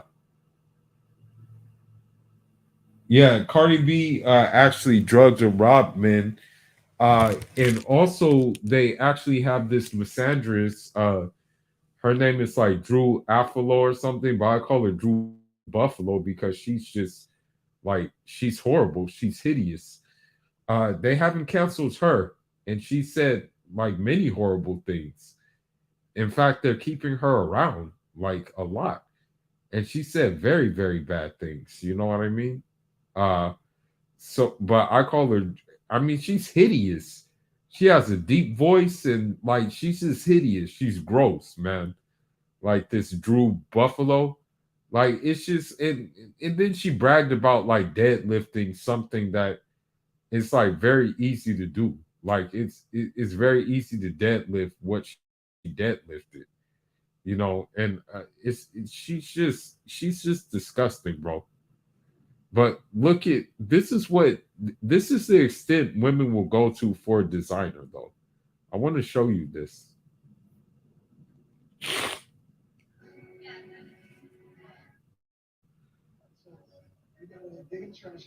First thing you find food wise, you just got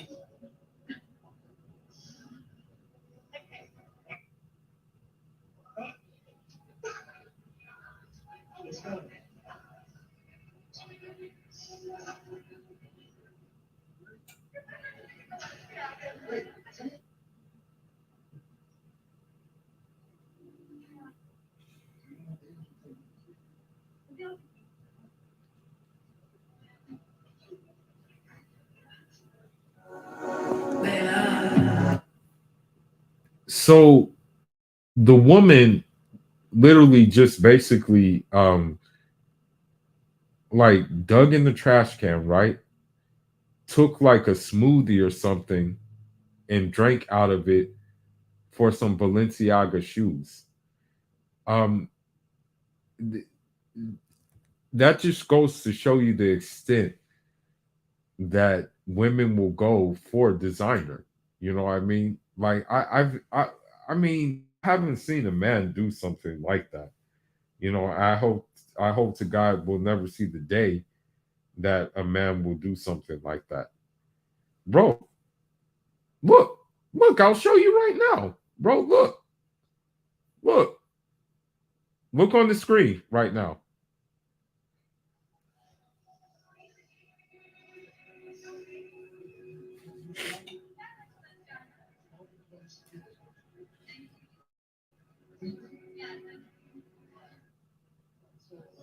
you gotta dig in the trash can. First thing you find food wise, you just got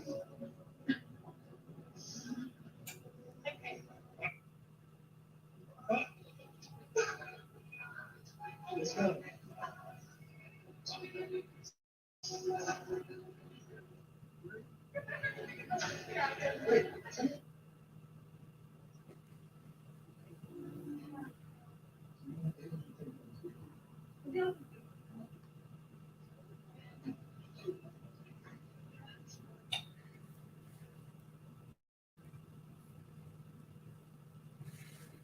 Yeah, bro. You saw how she just did that just for some Balenciaga, you know?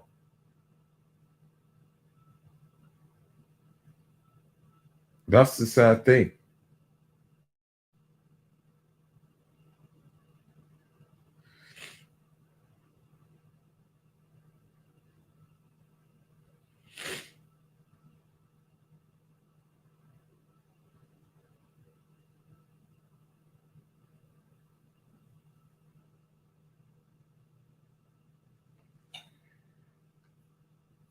But yeah, Drew Buffalo, man, she's all bad, bro. Like seriously, Drew Buffalo, she's horrible, man. Like I don't get it. I don't get why. Yeah, hell yeah. Hell yeah. You saw that. You saw what she did. I'm pretty sure I can find something for Birkin bags too. You know?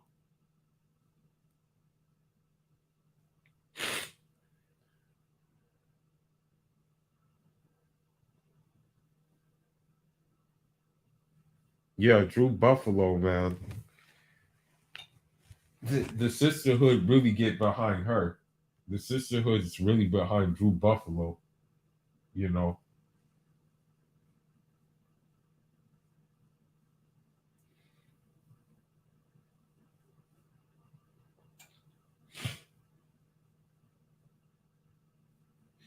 Hive mind mentality, and also just city girl culture as well, you know. That's another thing too.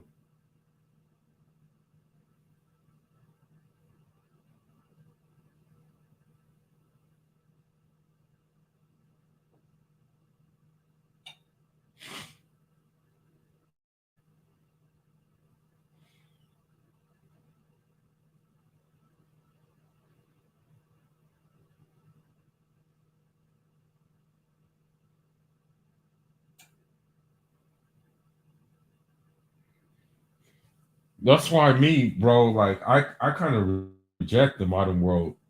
Like as a matter of fact, I think we need to get back to this. Like truthfully speaking, like hold on just a minute.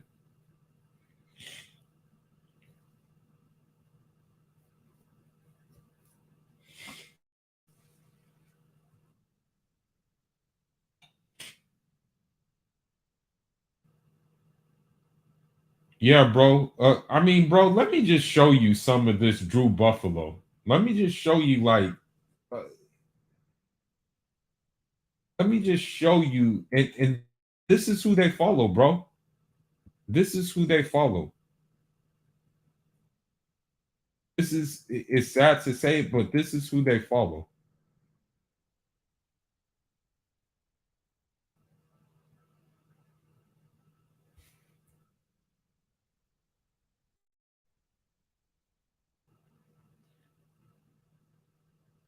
Я лично дам $1 000 000 тому, кто не сможет заработать на нашей платформе. Tesla X уже при...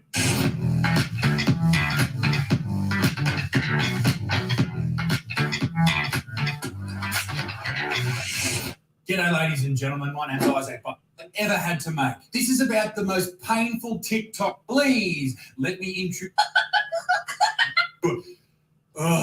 Drew a flu.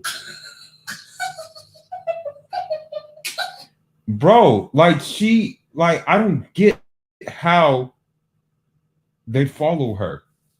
Like I really don't. I'm gonna show you some clips of some like what is gonna be needed like for like maybe part of our existence, like what needs to be done. But look at this woman, and this is who they follow. They have not even canceled her yet. That's the thing. She just look at her, bro.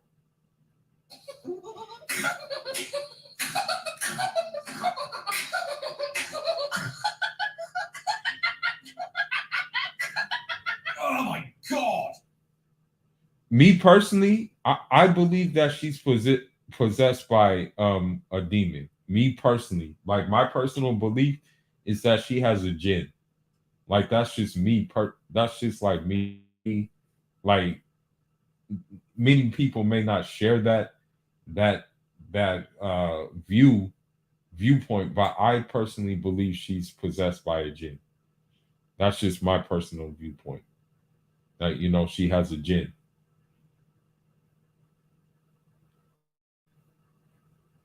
That laugh, it sounds like a combination of the clown from It and some fucking evil queen that's definitely on the spectrum. So, I call It clown autism laugh.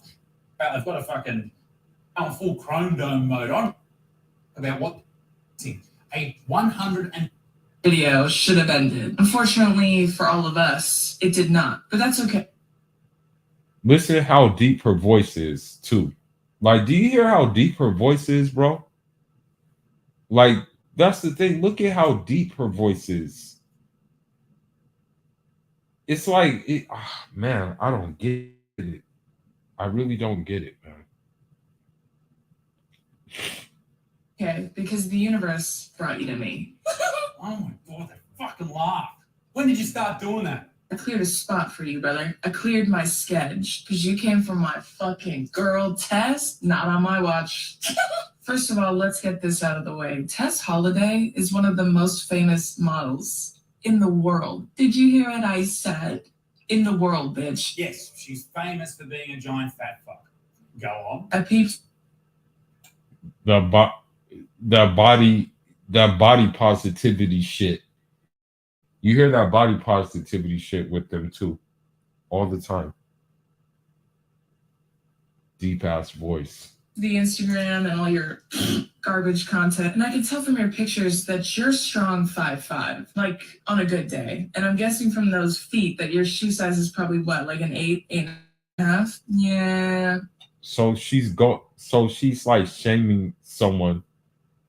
She's shaming someone based on their shoe size and their height, which they can't control. Please make it make sense. This model that obviously people came for, she can control her weight if she wanted to, but she chooses not to. So she's attacking a dude for body shaming somebody else, and she's doing that by body shaming someone. Listen, I don't care. Body shame away.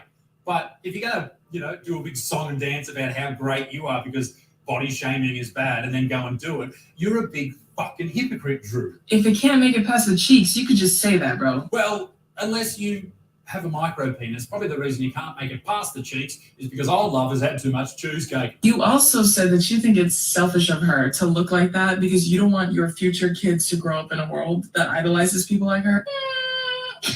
You know what's actually selfish? Looking like Bob the Tomato from VeggieTales and thinking that you're at the top of the list when it comes to picking partners to procreate with, bitch. I don't know. You see how evil she is? You see how evil this woman is? Like, I really think that honestly she has a jinn on her back and she doesn't even realize she has a jinn. I really do. I think that a lot of, I'm gonna be honest, I think a lot of these modern women have jinn, bro. Like, I'm not even cap. Like, I really believe that. I really believe that a lot of them are I don't know, man. For real. I seriously believe that. But let's listen to her more. I know who Bob the Tomato is, but what does the way that someone else look like have to do with the fact that he's being 100% factual with what he's saying? Being obese will eventually kill you, and therefore promoting it to a young audience like yours is terrible. So fuck you to the moon, Drew.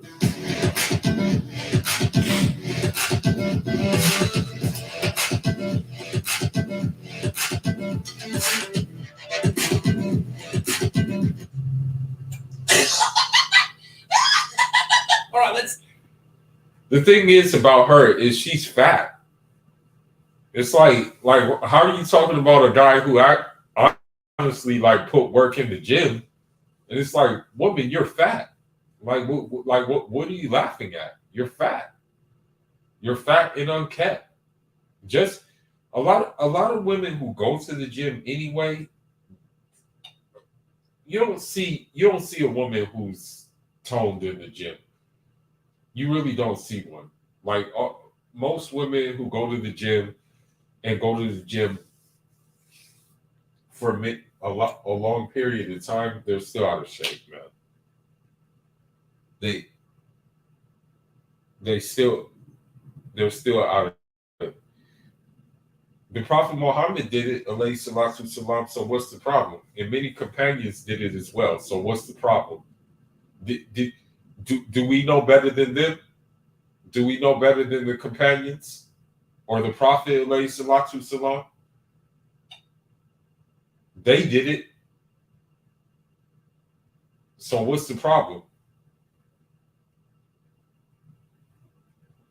Let's go back and have a look at what this dickhead who took his shirt off for no reason said in his video. Obesity is tolerated. I'd go further to say it's actually championed. Depression is glorified. Well, maybe in some circumstances. Yeah, obesity is tolerated. Because I know people hear a lot of people going, oh, I'm depressed. They do it with, oh, I'm anxious. Oh, I've got ADHD. You know, people who don't whinge or bitch about being depressed and anxious and having ADHD, people who actually have depression, anxiety, and ADHD. Those people are living tough lives, and all the power to you, brothers and sisters out there. Keep fucking striving forward. It'll get better. Drug addiction, trendy, maybe. When I was younger, whenever my mates, all of them couldn't go to nightclubs without a handful of pills, so maybe it is. And being alpha is shamed. Okay. Being alpha should be shamed. And I'll tell you what. If you think you're an alpha, you're not. Actual alphas, leaders of the pack, are ones that go about their business daily by helping other people and making them better versions of themselves. Is it? Obesity is tolerated. Is it? That was a gym right there. That was a gym. That was a gym right there. You heard her thing. You heard her like little outbursts or whatever it was. I don't know what it was, but you heard it. You know, you hear a jinn basically. You know, like so. I don't know. You know, I don't know what she's trying to accomplish. You know what I mean? But let's listen. Is it? Are you asking me? Yes. Yes, it is. And do you notice how her reaction to that, rather than talking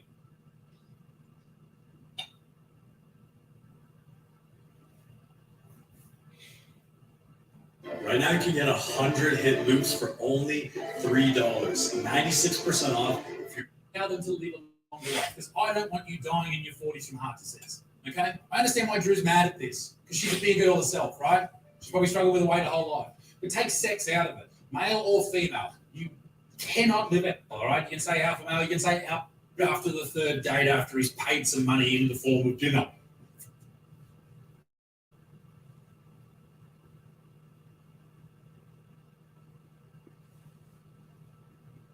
You ever notice how women, when they get on a podcast, they usually that podcast usually just has to do with bashing men? You ever notice how they don't go on the podcast and it's like there's something constructive being done, there's some good planning being done or something like that? You ever notice that? You ever notice how women they're like not capable of doing that, basically? Like I don't know what it is. Like it's just that basically that's what their podcast consists of. Like their podcast consists of just pretty much bashing men. That's the main thing that is on their podcast, on most of them, and that includes hers. Like, you know what I mean? That also includes hers.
Just give me 1 second.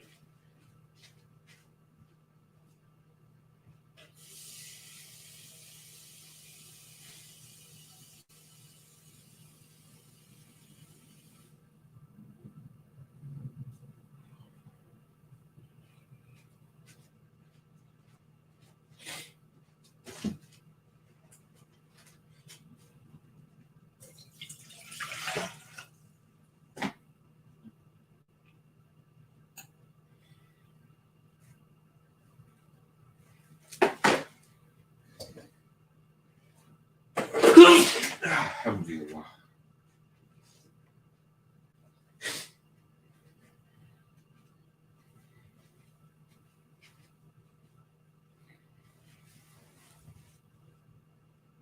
Yeah, bro. Misandry is like the normal thing with these women, bro. Like seriously speaking, like it's just that, and they're allowed to do it, like, but let someone stick up for men. All of a sudden, that person who sticks up for men, he's a misogynist. Just sticking up for men, not even like saying something like, "Oh, women should be doing this, women should be doing that." Nah, just simply sticking up for a man. He's a misogynist. You know.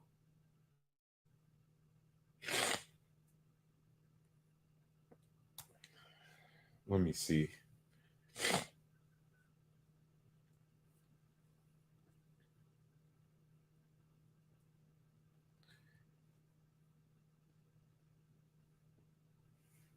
She looks like a demon, though. I'm not gonna even lie. Hey, it's your girl. She looks like a demon. And she sounds like a demon.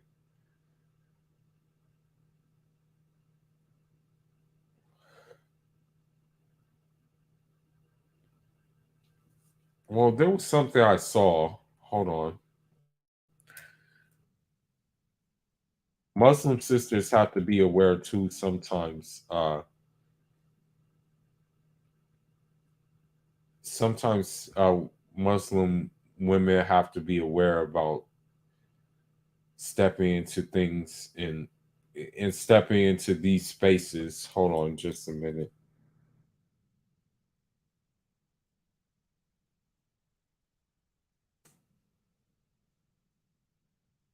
No, it's too long.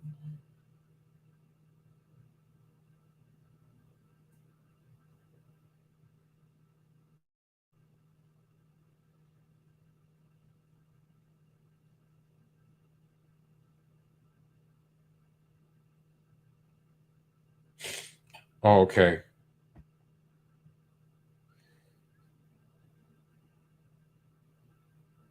Looks like it'll be too long for the to go into this Muslim sister. Yeah, sure. Yeah, I'll do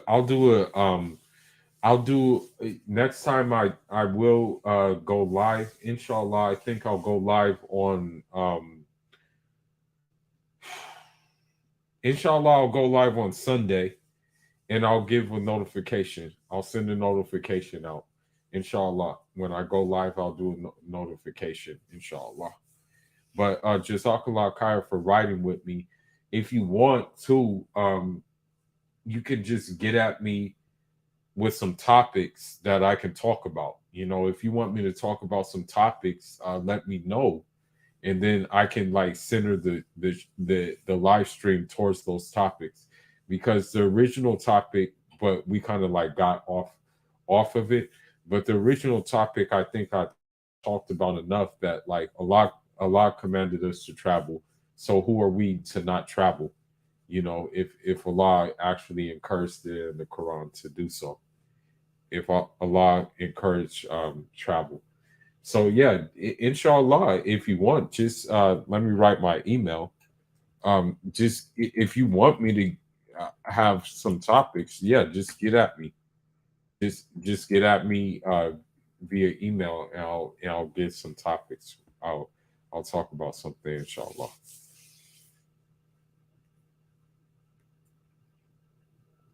But anyway, Jazakallah Khair for rocking out with me. Salaam alaikum rahmatullah and on Jarama.